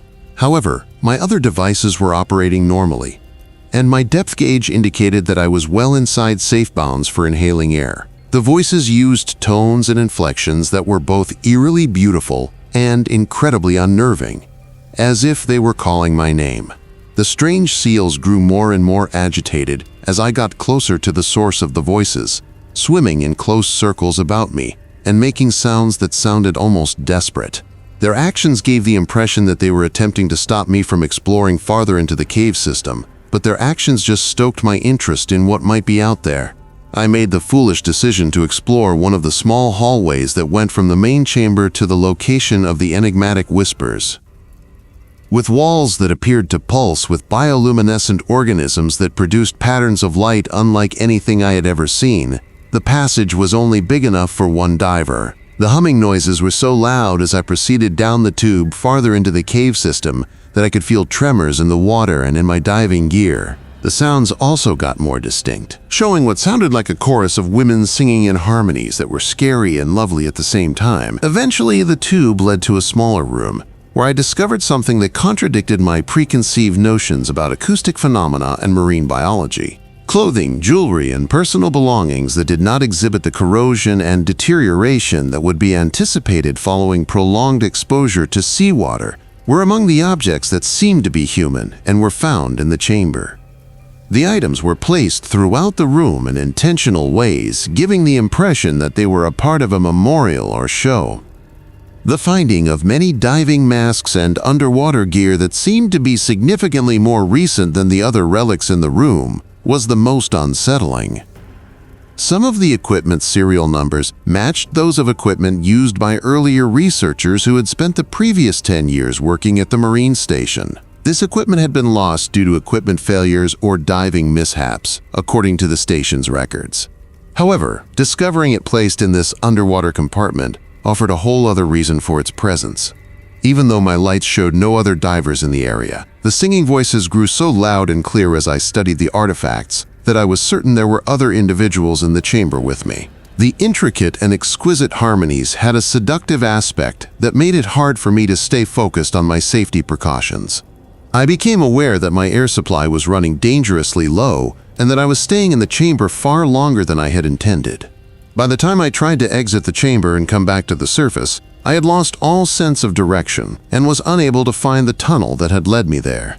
It was almost impossible to navigate because of the visual distortions caused by the bioluminescent patterns on the walls and the singing voices that seemed to be coming from several places at once. My depth gauge was giving me readings that were at odds with my intuition of which way led to the surface, and my compass was spinning crazily. Suddenly, the strange seals that had been pursuing me while I explored the cave system resurfaced and started swimming in patterns that appeared to be intended to direct me to the exit. From their initial friendly interest to what seemed to be an immediate worry for my safety, their demeanor had entirely shifted. I found the tube that led from the chamber to the main cave system and started climbing toward the surface, following their example. But the singing voices followed me as I swam toward the cave entrance, becoming more demanding and persistent with each stroke. I felt a strong want to turn around and head back to the artifact chamber as the harmonies grew dissonant and menacing. I had to resist my own urges to keep moving in the direction of safety since the psychological pressure was so great. And on a number of occasions, I unconsciously turned back into the cave's deeper reaches. Dr. Martinez and the other staff members were waiting for me with relief and concern on their faces when I eventually surfaced and climbed onto the research station dock. Their records show that I had been below for about 3 hours, which was significantly longer than the time I had planned to dive and much longer than my air supply could hold. They had tried using the communication system to get in touch with me, but all they had heard was static and what sounded like singing voices in a language they didn't understand. After the study team inspected the diving gear I had taken out of the artifact chamber, the serial numbers verified that it had, in fact, belonged to earlier researchers who had worked at the station. But according to the official documents, this equipment had been lost in various places and under different conditions from what I had found. Since it was impossible to come up with logical explanations for the phenomena, Dr. Martinez added, The station had established a policy of not sharing these incidents with outside authorities, even if other researchers had made similar discoveries over the years. As stated by Dr. Martinez, since the establishment of the research station 15 years prior, the Sirens Cave had been the scene of multiple mysterious incidents. Similar experiences to mine have been documented by a number of researchers, including the finding of objects, hearing voices, and experiencing disorientation that almost led to diving mishaps. When the station was first built, the local Inupiat people had alerted the station crew about the cave, stating that it was regarded as a location where the line separating the spirit and physical worlds was very thin. After my experience in the artifact room, I never went back to the Sirens Cave, even though I finished my study assignment at the Marine Station. My dissertation was adequately covered by the information I gathered from the other cave systems, and I discovered that my scholarly interest in the phenomena I had seen there had vanished. I was obliged to shift my professional focus away from marine biology because of my enduring phobia of underwater habitats and the singing voices I heard during my last dive, which haunted me in my dreams for months following. Since anecdotal observations are outside the purview of traditional scientific inquiry, the truth regarding what actually resides in the Sirens Cave is still officially unrecorded. However, the acoustic phenomena I recorded and the artifacts I found indicate that there are elements of Alaska's marine habitats that defy the current knowledge of science. I am unable to determine if the voices I heard were created by marine life with capacities beyond our current understanding of biology, by unidentified acoustic characteristics of the cave system, or by something that is completely outside of the natural world. I do know, however, that many mysteries are better left unsolved, and that there are secrets in Alaska's coastal waters that challenge our preconceived notions about what is possible in the marine environment. In the spring of 2020, I traveled to the northern outskirts of Utqiagvik for an archaeological survey that was intended to be a standard documentation of pre-cont habitation sites. However, what I saw beneath the permafrost contradicted all of the scholarly theories I had studied regarding native Arctic societies. I had received a research grant as a Northern Michigan University graduate student studying anthropology to investigate the traditional hunting campsites along the Chukchi Sea coast, with an emphasis on the connection between permanent settlement development and seasonal subsistence patterns. What surfaced from the dig sites changed my perspective of what is buried beneath Alaska's frozen earth, and provided proof of something that existed well beyond the purview of traditional archaeology. In an environment so hostile that only the most resilient societies have managed to endure for thousands of years, Utqiagvik, formerly known as Barrow, is located at the northernmost tip of Alaska, where the land meets the Arctic Ocean. Aerial studies had revealed the ruins of what appeared to be ancient winter dwellings and food storage facilities on a series of raised beach ridges about 5 miles southeast of the present-day town, which was the focus of my research. The project's goal was to record how the location and layout of traditional Inupiat communities had been impacted by changes in the climate over the last millennium. Dr. James Kanguk, a well-known Inupiat archaeologist who was raised in Utqiagvik and had extensive understanding of both traditional culture and contemporary archaeological techniques, served as my field supervisor. At first, Dr. Kanguk was excited about the study endeavor. However, he grew more hesitant to talk about some parts of the site's history as we started the basic survey work. He would shift the topic, or imply that some stories were inappropriate for external listeners when I inquired about local oral traditions that could offer context for our findings. Myself, Dr. Kanguk, 2 University of Alaska graduate students, and Martha Amagak, an elder from Utki who acted as our cultural advisor and translator, made up the excavation crew. Martha was in her 70s and had an extensive knowledge of folklore and traditions. However, similar to Dr. Kanguk, she appeared uneasy talking about some parts of the locations we were looking at. When we started finding items that did not match the typical patterns of typical household villages, her uneasiness increased significantly. We meticulously recorded the remnants of customary winter homes, food storage pits, and tool caches that provide light on pre-cont life during our first month of dig, which followed accepted archaeological procedures. Organic elements had been extraordinarily well preserved in the permafrost. Additionally, we found wooden tools, carved bone items, and even pieces of clothing that provided hitherto unheard-of insight into traditional material culture.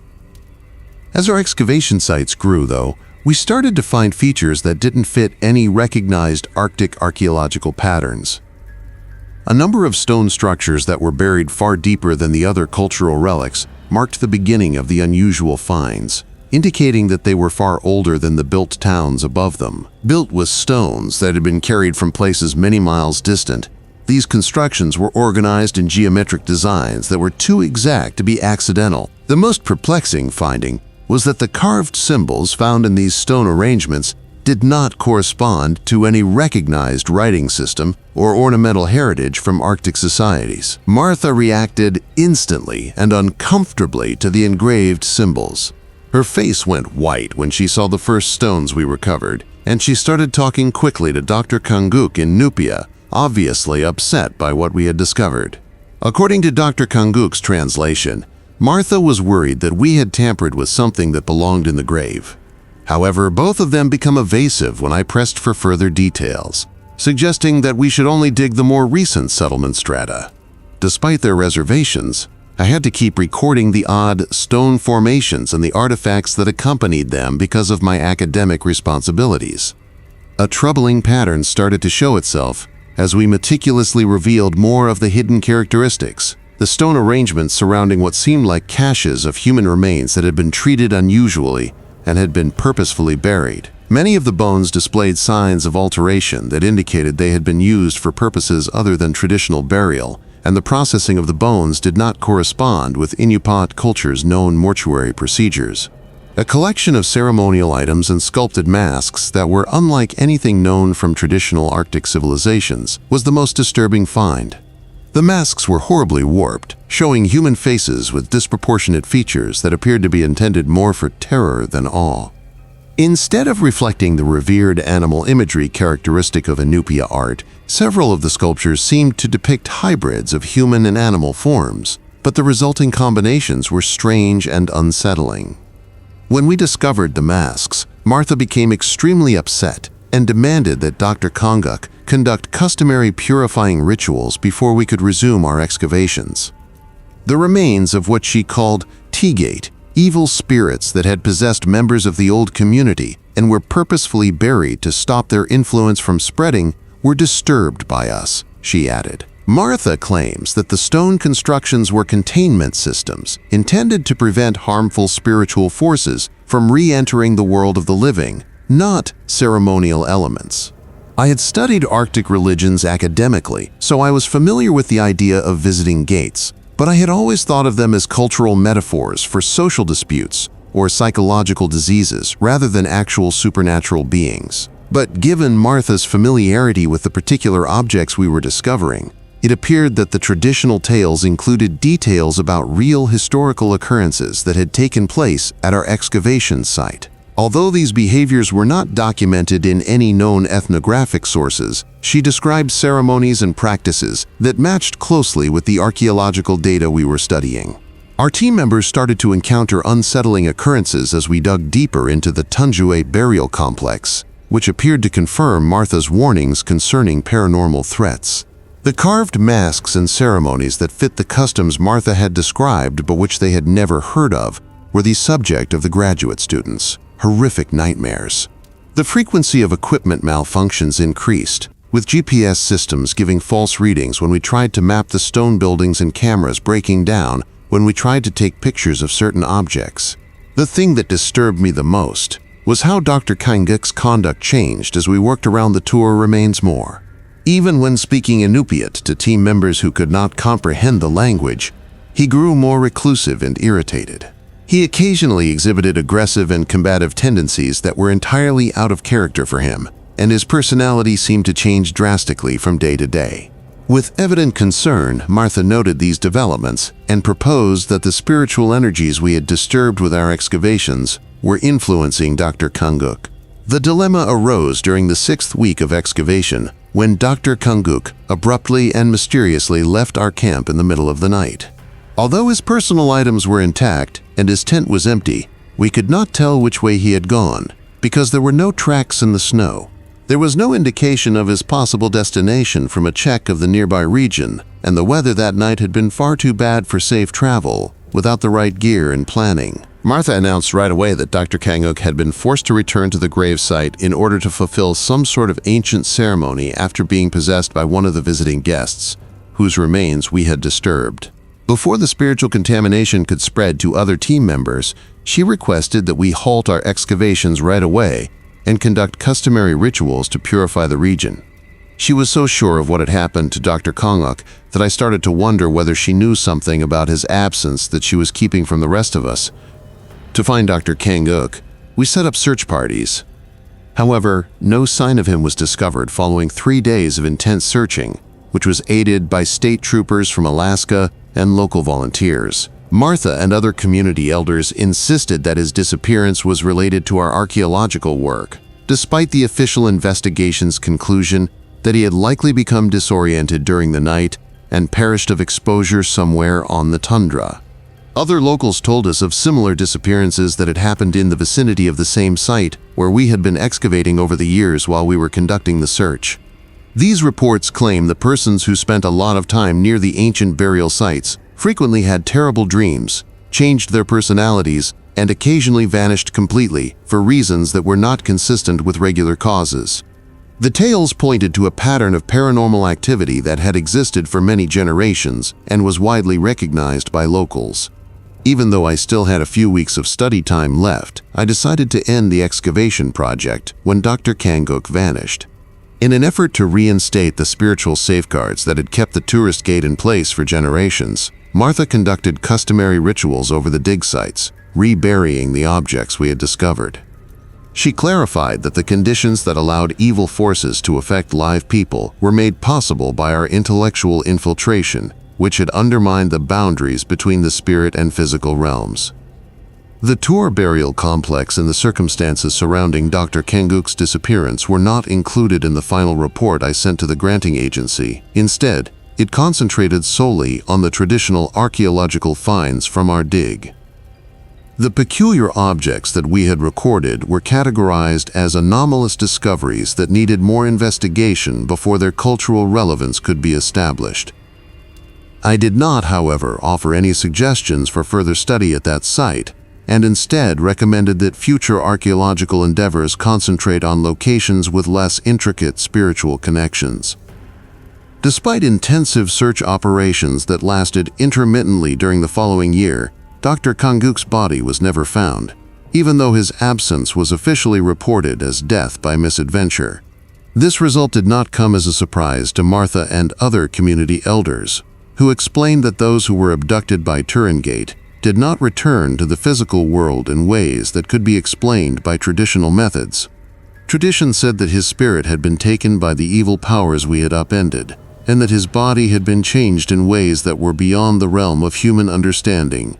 My approach to conducting archaeological research in indigenous communities was drastically altered by the experience, which also brought to light the shortcomings of academic methodologies when dealing with cultural knowledge systems that function outside of traditional frameworks. Ancient Inupiat people created a type of spiritual technology known as the Ternite Burial Complex to neutralize and contain supernatural threats. However, I was not equipped by my academic background to appreciate or acknowledge the usefulness of these conventional methods. I never went back to Alaska for fieldwork after completing my graduate studies, because I had shifted my academic interests away from Arctic archaeology. With the carved masks and the ceremonial objects we had discovered, the nightmares that started during our excavation of the Ternite site persisted for a number of years later. My exposure to the archaeological materials may have established some sort of connection to knowledge systems that existed outside of the regular academic routes, as these dreams frequently contained extensive information about customs and beliefs that I had never studied. Spiritual realities that indigenous communities have comprehended and dealt with for thousands of years are part of the truth about what is hidden beneath Alaska's permafrost, which goes far beyond the traditional archaeological record. As reminders that human knowledge include qualities that cannot be reduced to scientific study, the Tungites symbolize forces that exist at the nexus of psychology, spirituality, and environmental adaptation. Excavations at some archaeological sites upset forces that have been purposefully contained for very good reasons that may be difficult for outsiders to comprehend or assess, and some sites contain more than just cultural relics. In the summer of 2017, I was assigned by the National Park Service to Denali National Park, which looked like the ideal way to combine my passion for wildlife photography with my work as a backcountry ranger. However, my experience in the isolated valleys beneath Mount McKinley changed my perspective on what lives in Alaska's most pristine wilderness regions. It was my duty to patrol the park's backcountry areas alone, keeping an eye on wildlife populations, and making sure the few tourists who dared to enter these remote places were abiding by safety regulations. What I learned during those arduous weeks in the woods made me reevaluate all of my preconceived notions about the natural world and made me wonder if some animals are found outside the purview of traditional zoology. Less than a dozen people visit Denali National Park annually, which spans more than 6 million acres of some of the most difficult to reach and untamed landscapes in North America. In the northern part of the park, my patrol route traversed over 200 square miles of valleys and ridgeal lines that are only reachable on foot. The topography can change drastically from tundra to glacial flats to deep willow and alder thickets, with the closest road system more than 50 miles away, and weather that might turn from clear skies to deadly storms in a matter of hours. The isolation was complete. I recorded the common wildlife species that defined Denali's environment throughout my first month of patrols, such as Dall sheep, grizzly bears, caribou herds, and wolves. According to my observations, there were no indications of environmental stress brought on by human activity or climate change, and animal populations were robust and following typical seasonal patterns. But as I made my way farther into the most isolated valleys, I started to spot irregularities that didn't match accepted trends in animal behavior and habitat utilization. A set of tracks that showed up along game routes in places where no large mammals should have been found was the first odd finding. The massive prints, which measured around 18 inches in length and 12 inches in width, had the appearance of a bipedal creature standing erect on two legs. Whatever made them was very hefty, judging by the depth of the impressions. Instead of the awkward gait of a wounded animal, however, the stride pattern revealed a smooth, well-coordinated gait that implied intellect and purpose. After taking pictures of the tracks and comparing them to reference sources for every species of wildlife known to exist in Alaska, I was unable to find any matches that would have explained what I was seeing. The grizzly bear tracks were the closest analogy. However, the prince's shape was very different from any earth sign foot structure, and bears do not walk for long distances solely on their rear legs. The most perplexing aspect was that the traces were found in places where any known large mammal would find it very difficult to traverse due to the terrain. The enigmatic tracks were more common as I patrolled on, showing up along valley floors and ridge lines in patterns that indicated the creature was traveling along particular paths across the countryside. The tracks frequently followed the same routes as my own hikes, occasionally showing up overnight in places where I had hiked the day before without spotting any evidence of large animal activity. I started to feel as like I was being observed while traveling in the backcountry because of this pattern of apparent surveillance, which made me uneasy.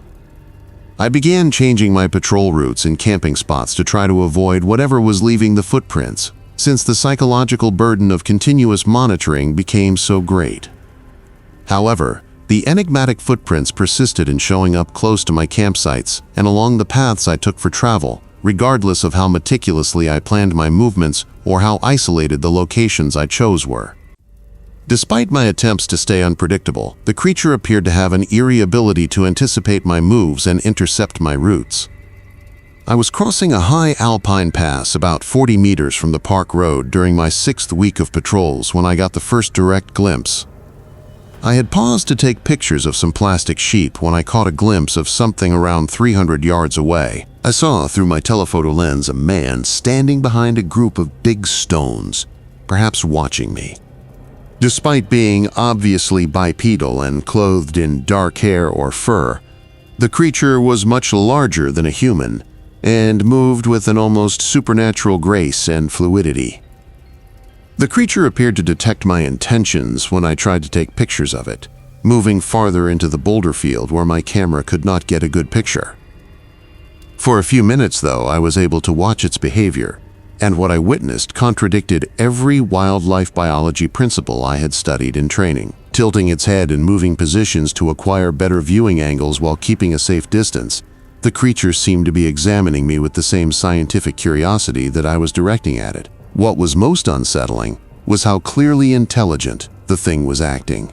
It appeared to be aware of the function of my camera gear and purposefully placed itself in areas that would be challenging or impossible to film.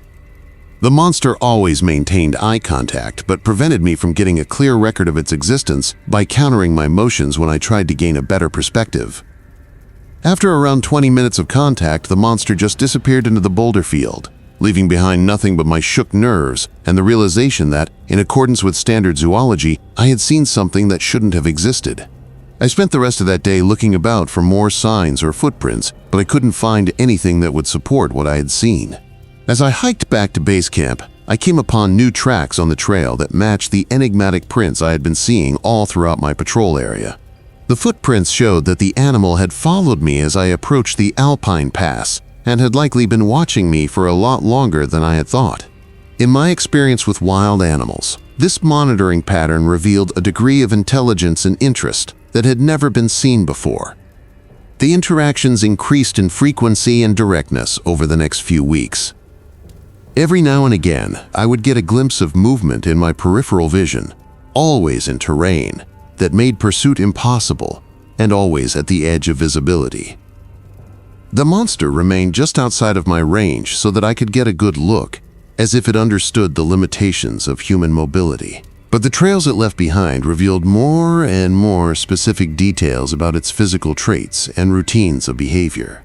According to the footprints, the animal had opposable thumbs and finger-like appendages that gave it exceptional dexterity in manipulating items and navigating challenging terrain.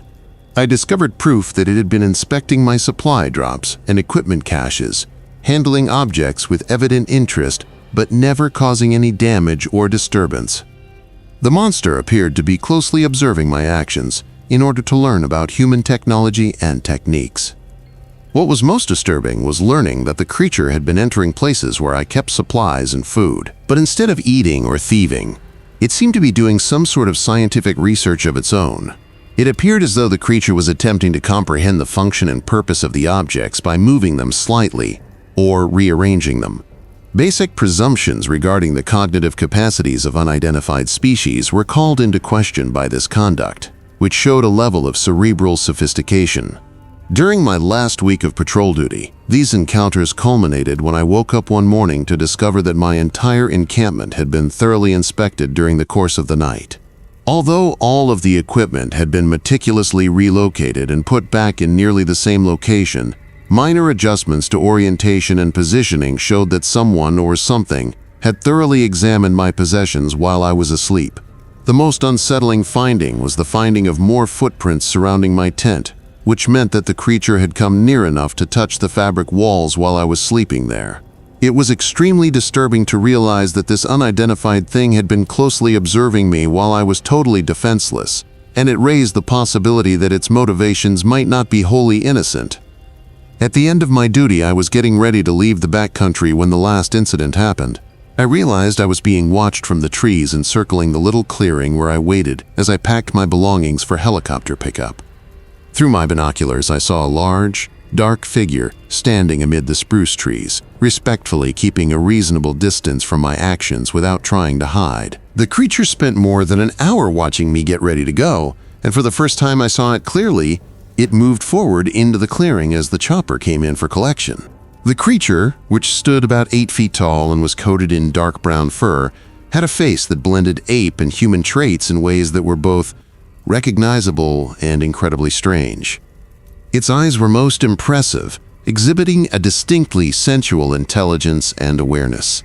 The creature raised one enormous hand in what seemed to be a farewell gesture as the chopper touched down and I loaded my gear.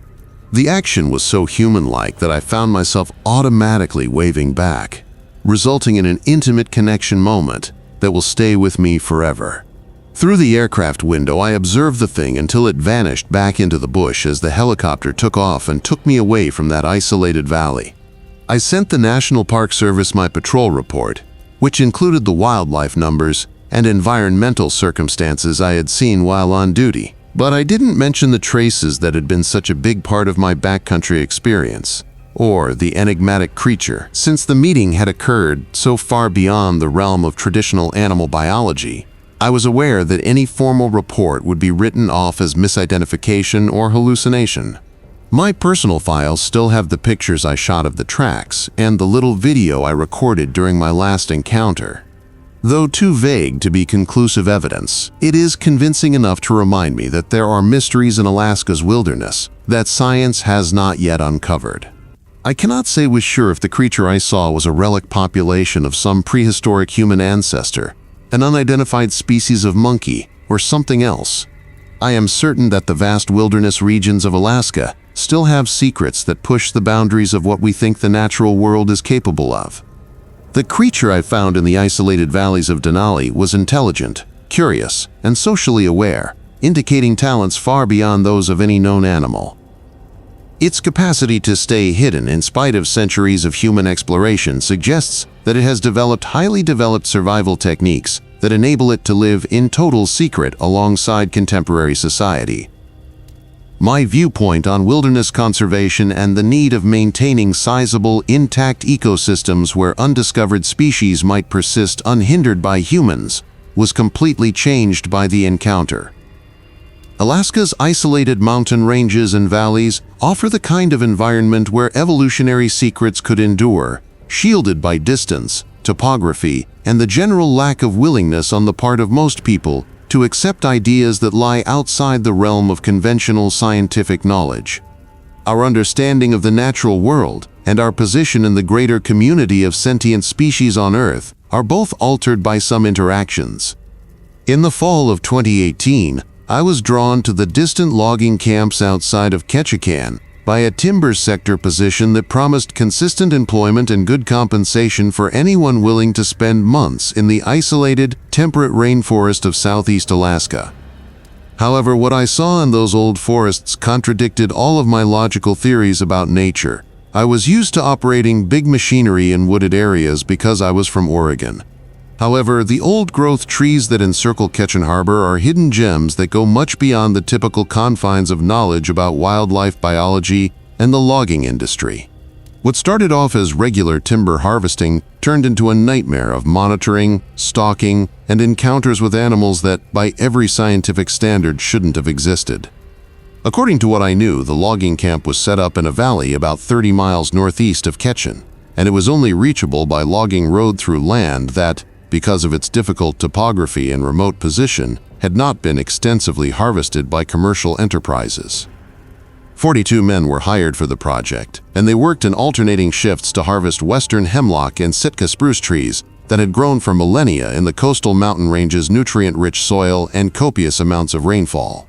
Using a feller buncher, a specialist machine made to cut and stack trees for transportation to the processing facility close to town, was part of my job.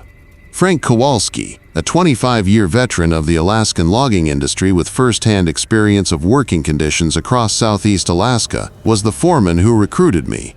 In addition to the obvious risks of heavy machinery and unpredictability, Frank had cautioned me during orientation that the trees surrounding Ketchikan faced special difficulties. Based on his experience, workers in isolated sites sometimes reported seeing wildlife that did not exhibit the typical behaviors of identified species. However, he proposed that these claims were usually the consequence of psychological impacts from prolonged exposure to dense forest conditions and solitary stress. Frank said, however, that a number of earlier logging operations in the region had been canceled early because of personnel and equipment challenges that were not sufficiently explained by typical industry variables. Equipment would break down for no apparent reason. Workers would report unsettling experiences during night shifts and ask to be transferred to other projects, while supply trucks would have trouble navigating on well-known roads.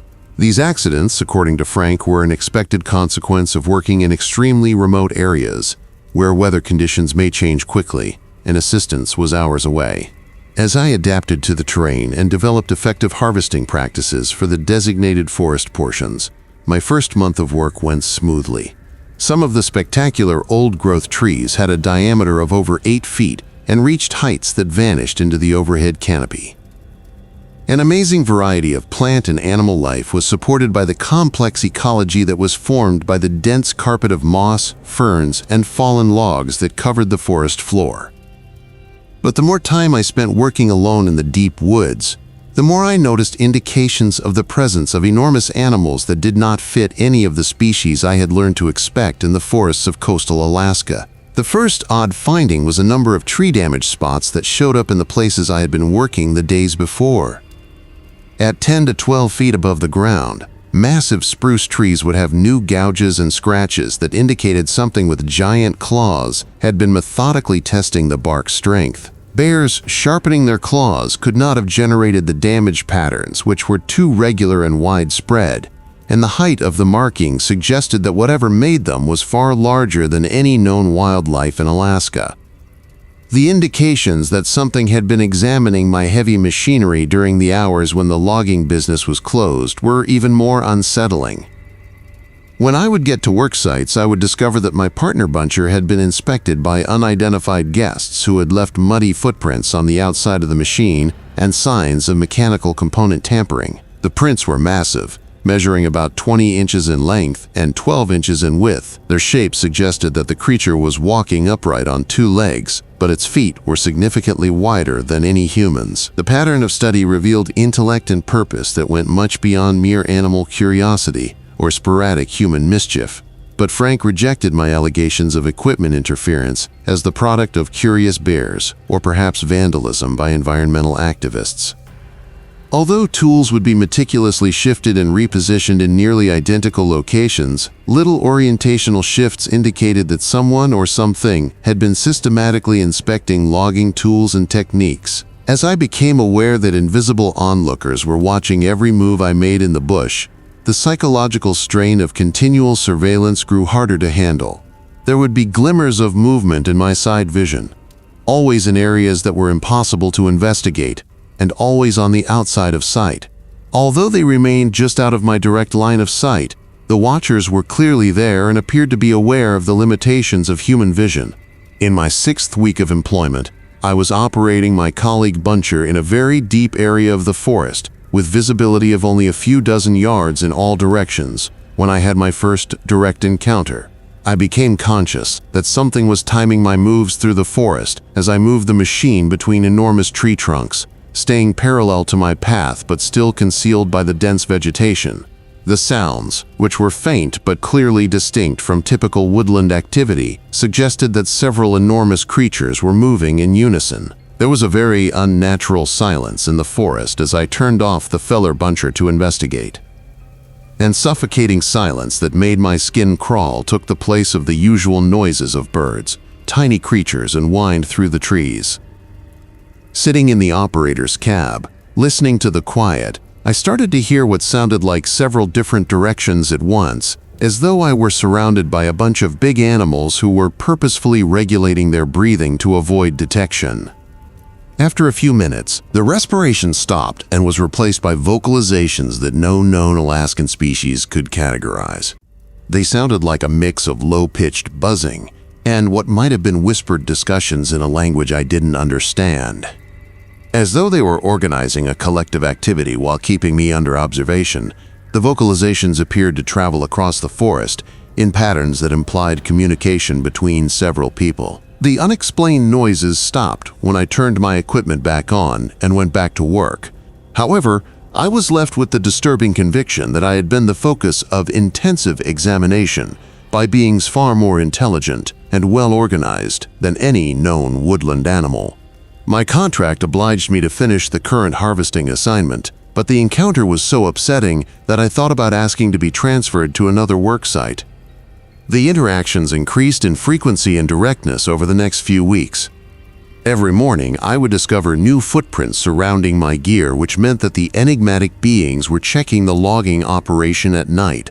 The prints disclosed more and more specific details about the physical attributes of whatever was departing from them, such as the usage of tools and indications of opposable thumbs, which suggested capacities that were comparable to those of primitive humans. The most disturbing finding was that the animals had been methodically recording my work activities using techniques that showed a deep comprehension of human behavior and technology. Near my work locations, I saw rudimentary yet familiar pictures etched into tree bark that surprisingly accurately depicted my fellow buncher and other logging equipment. The illustrations implied that the creatures were trying to document and possibly convey knowledge about human industrial processes in addition to watching my actions. The crisis occurred during my 9th week, when I learned that the animals had started deliberately disrupting logging operations without harming humans by aggressively damaging the equipment in ways that revealed a deep understanding of the mechanism. Electrical connections would be loosened just enough to cause sporadic problems without destroying costly components, and hydraulic lines would be carefully pierced in places that would result in slow pressure loss rather than catastrophic failure. Because the sabotage was so complex, maintenance workers initially thought it was the consequence of regular wear or metal fatigue rather than intentional tampering. But the pattern of failures was too regular and focused to be accidental, and I started to believe that the animals had a level of technological knowledge well beyond what any unidentified species in the Alaskan wilderness should have had. The last encounter happened on a Friday night as I was working alone to finish an area of forest that had been especially difficult because of the high terrain and unstable soil. As nightfall approached, I realized that I was no longer by myself in the jungle. I could see forms moving between the trees just out of the work lights on my equipment, and the noises of movement through the underbrush grew more distinct. Upon turning off the feller buncher and exiting the operator's cab, I was confronted by 3 animals that did not fit into any of the recognized wildlife categories. They were around 7 feet tall, coated in dark fur, and had face features that blended ape and human traits in ways that were both recognizable and incredibly strange. Their eyes stood out the most. They were clearly intelligent and seemed genuinely interested in my presence in their forest. The meeting, which lasted maybe 10 minutes, was marked by the creatures' respectful distance and obvious scientific interest in my gear and conduct.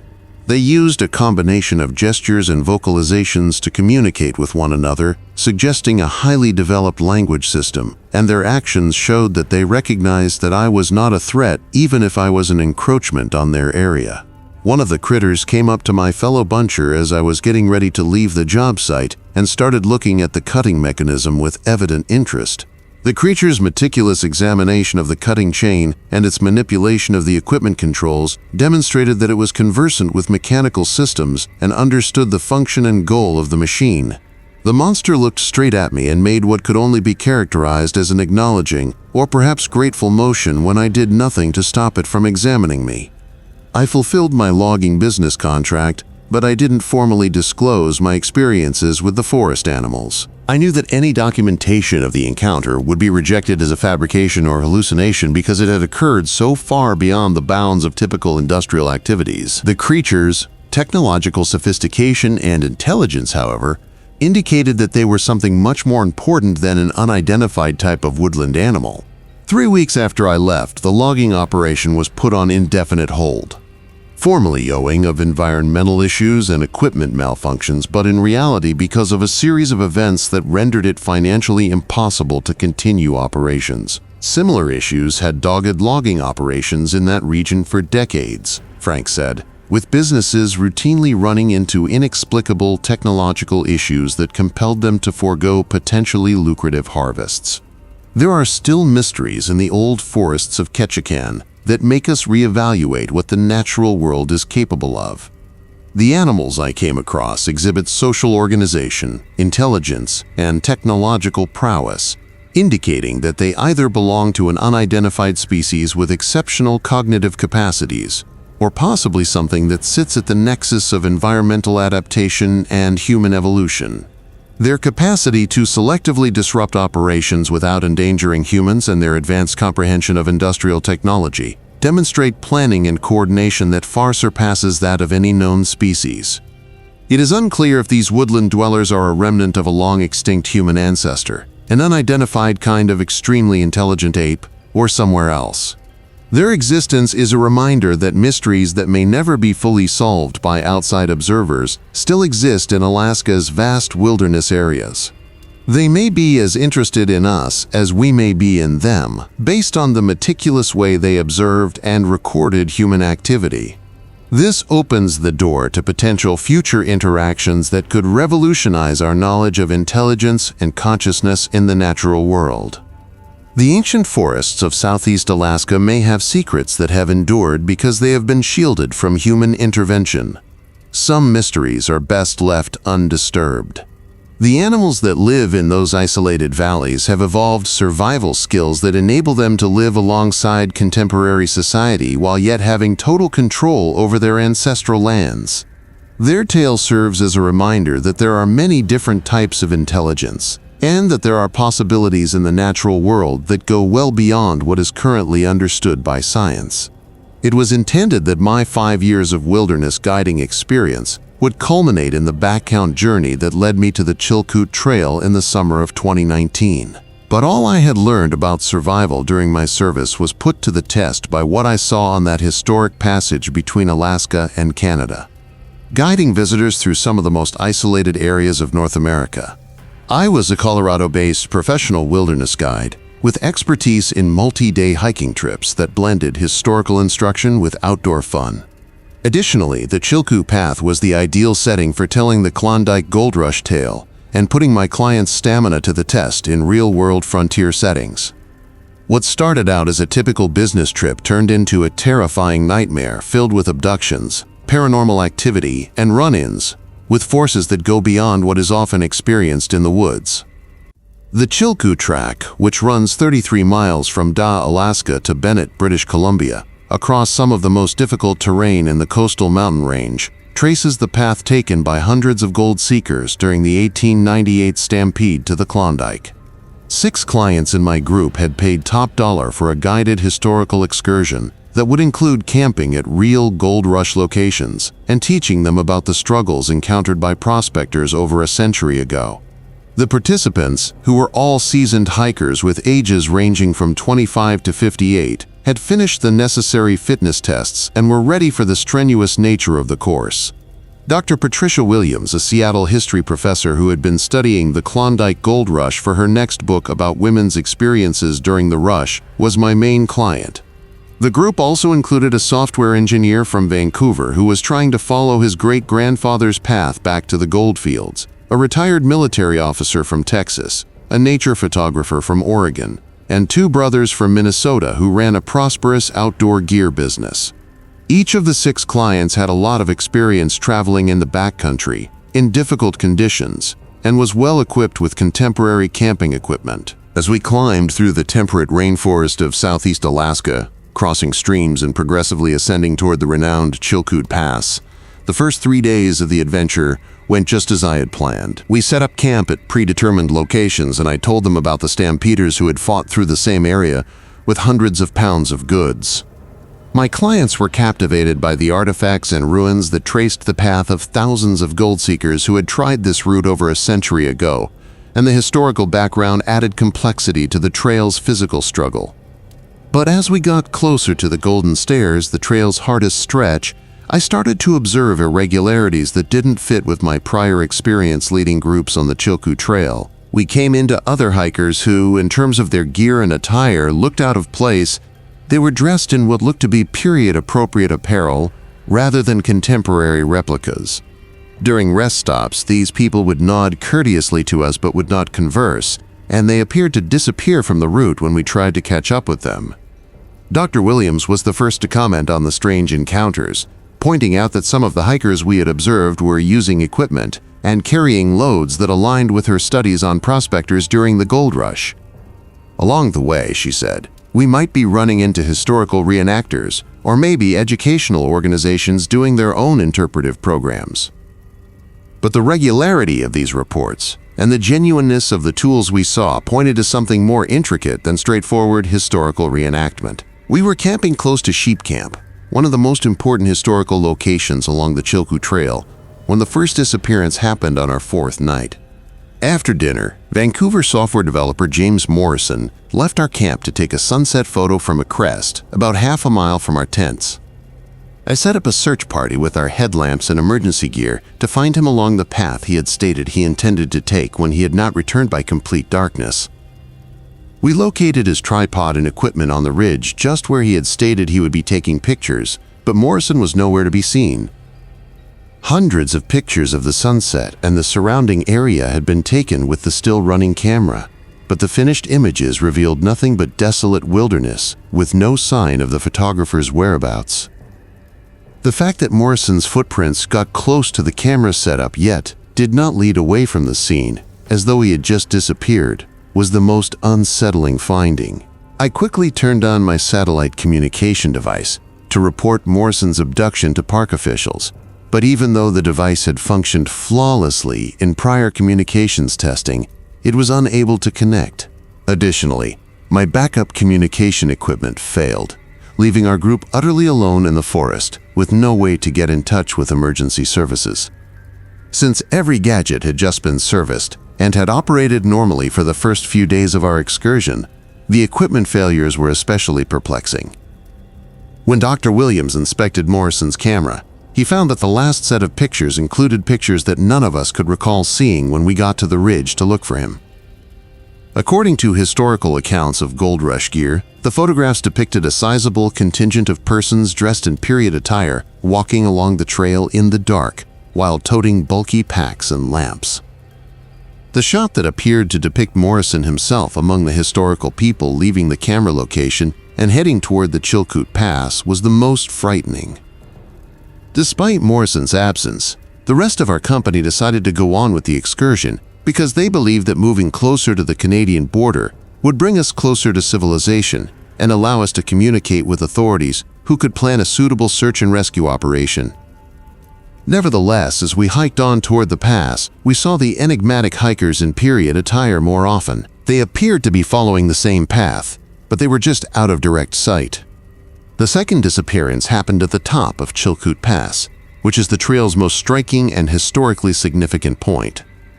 In order to photograph the pass from a position that would encompass both the American and Canadian sides of the border, Oregon nature photographer Sarah Chen had split off from the rest of the party. When she didn't come back to the place we had agreed to meet, we followed her back and discovered her camera gear on a boulder with a view of the pass, purposefully displayed. Despite the relatively warm weather at the time of her disappearance, her cameras, lenses, and tripods were all covered in a thin layer of frost, as though she had been preparing for a significant photography endeavor. The final photos included the same enigmatic groupings of period-dressed travelers that had been featured in Morrison's shots, but the memory cards from her cameras held thousands of photos that documented our voyage.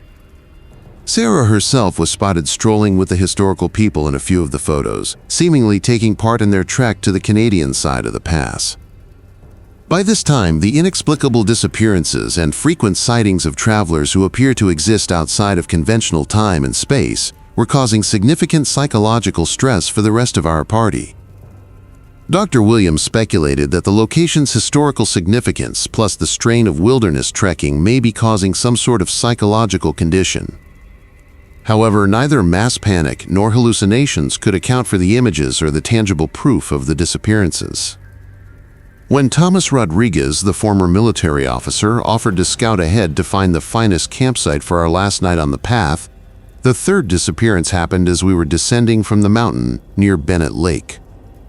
Rodriguez was our group's most seasoned outdoor enthusiast and had received intensive survival training during his military service, so his absence was very disturbing. When he didn't come back by the scheduled time, we tracked him down and discovered his pack and personal belongings in the same purposeful arrangement that had identified the earlier disappearances. But there was further proof of Rodriguez's disappearance that pointed to the role of the enigmatic historical travelers we had been meeting during our excursion. Footprints that matched the boots and shoes used by prospectors during the gold rush encircled his equipment. Additionally, some of the goods in his pack had been swapped out for genuine period relics, such as a leather-bound notebook written in 19th century script, gold panning tools, and a hand-forged knife. Written from the viewpoint of a prospector who had followed the Chilkoot Trail during the first gold rush, The notebook had passages that detailed circumstances strikingly comparable to our own expedition. The writer's intention to accompany these newcomers on their quest to discover the future of the goldfields was conveyed in the final entry, which also mentioned encountering contemporary travelers with sophisticated equipment and understanding. Even though the diary had not been there when Rodriguez initially set up his equipment, the handwriting and paper matched real historical records from the time period. As the sole survivors of the first mission, Dr. Williams and I decided to forego our intended course and try to get to the closest settlement as soon as possible. However, we found that our placements appeared to be changing in ways that contradicted geographical reality as we attempted to use our maps and GPS equipment to travel toward Bennett Lake. Our GPS units gave us readings that put us in places we could not have been, and landmarks that were on our maps were not where they should have been. The most unsettling thing was realizing that we were no longer traveling alone. Instead, we were joined by an increasing number of the period-dressed tourists who had been connected to our group members, disappearances. Instead of avoiding us, these figures now walked with us, sharing provisions from their historically accurate packs or occasionally helping us navigate. Attempts to speak with these buddies, however, showed that their accents and vocabulary were more appropriate for the 1890s than the present. The last encounter happened when we arrived at what we thought would be Bennett Lake, but instead we were gazing out over a busy tent city that resembled the gold rush settlement described in history but was impossible to have existed in the present day. Below us, hundreds of prospectors, pack animals, and boats were getting ready to make the voyage to Dawson City. They were all involved in activities that seemed to be taking place in real time but actually belonged to a distant century. Using her binoculars, Dr. Williams inspected the scene and verified that the attire, tools, and architectural features all aligned with her in-depth study of the historic Bennett Lake hamlet. But the folks down in the camp seemed to know we were there and were beckoning us to join them in their activities. A number of people we identified as members of our missing group were visible in the crowd, seemingly assimilating into the historical community and taking part in events from the gold rush era. I decided that I would leave the Overlook and try to find another way to modern society. However, Dr. Williams stated that she planned to go down to the historic town and look into what she thought would be a once-in-a-lifetime find. I protested about the risks of separation, but she claimed that she had a professional duty to record what seemed to be a sincere ties to the past. I was the only one left of the original trip when she collected her research materials and headed down into the tent city. When I finally arrived in the contemporary community of Bennett, I was able to report the disappearances of my group members to the police, but search and rescue efforts turned up no evidence of the missing. According to the official investigation, the disappearances were probably caused by falls, hypothermia, or other outdoor mishaps typical of the difficult terrain of the Chilkoot Trail. The journal entries and photos that chronicled our interactions with historical visitors, however, were written off as hoaxes or misrepresentations of common wilderness occurrences. The majority of the thousands of hikers who visit the Chilkoot Trail each year do so without any problems. The trail does, however, have a greater rate of unexplained disappearances than other similar wilderness routes, according to park data, including missing persons instances that exhibit trends similar to those I encountered during my journey. According to local indigenous populations' traditional stories, the trail is a place where the lines between the past and present blur, making it possible for travelers from many eras to cross paths under specific circumstances. Although the actual nature of what exists along the Chilkoot Trail is yet unknown, my experience indicates that some places have historical significance that goes beyond our typical perceptions of space and time.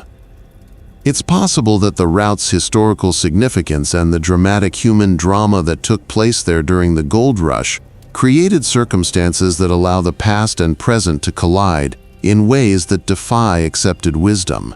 Whether my missing group members become permanent residents of a historical era that somehow coexists with the present world, or whether they manage to escape to safety through undocumented ways, I can't say for sure. According to what I understand, the Chilkoot Trail is more than just a path through stunning countryside. It is a link between various periods of human history that can enable visitors to transcend time. Certain routes lead to locations that are outside the bounds of traditional geography. Additionally, some routes link not just disparate locations but also distinct points in the continuous narrative of human perseverance and adventure.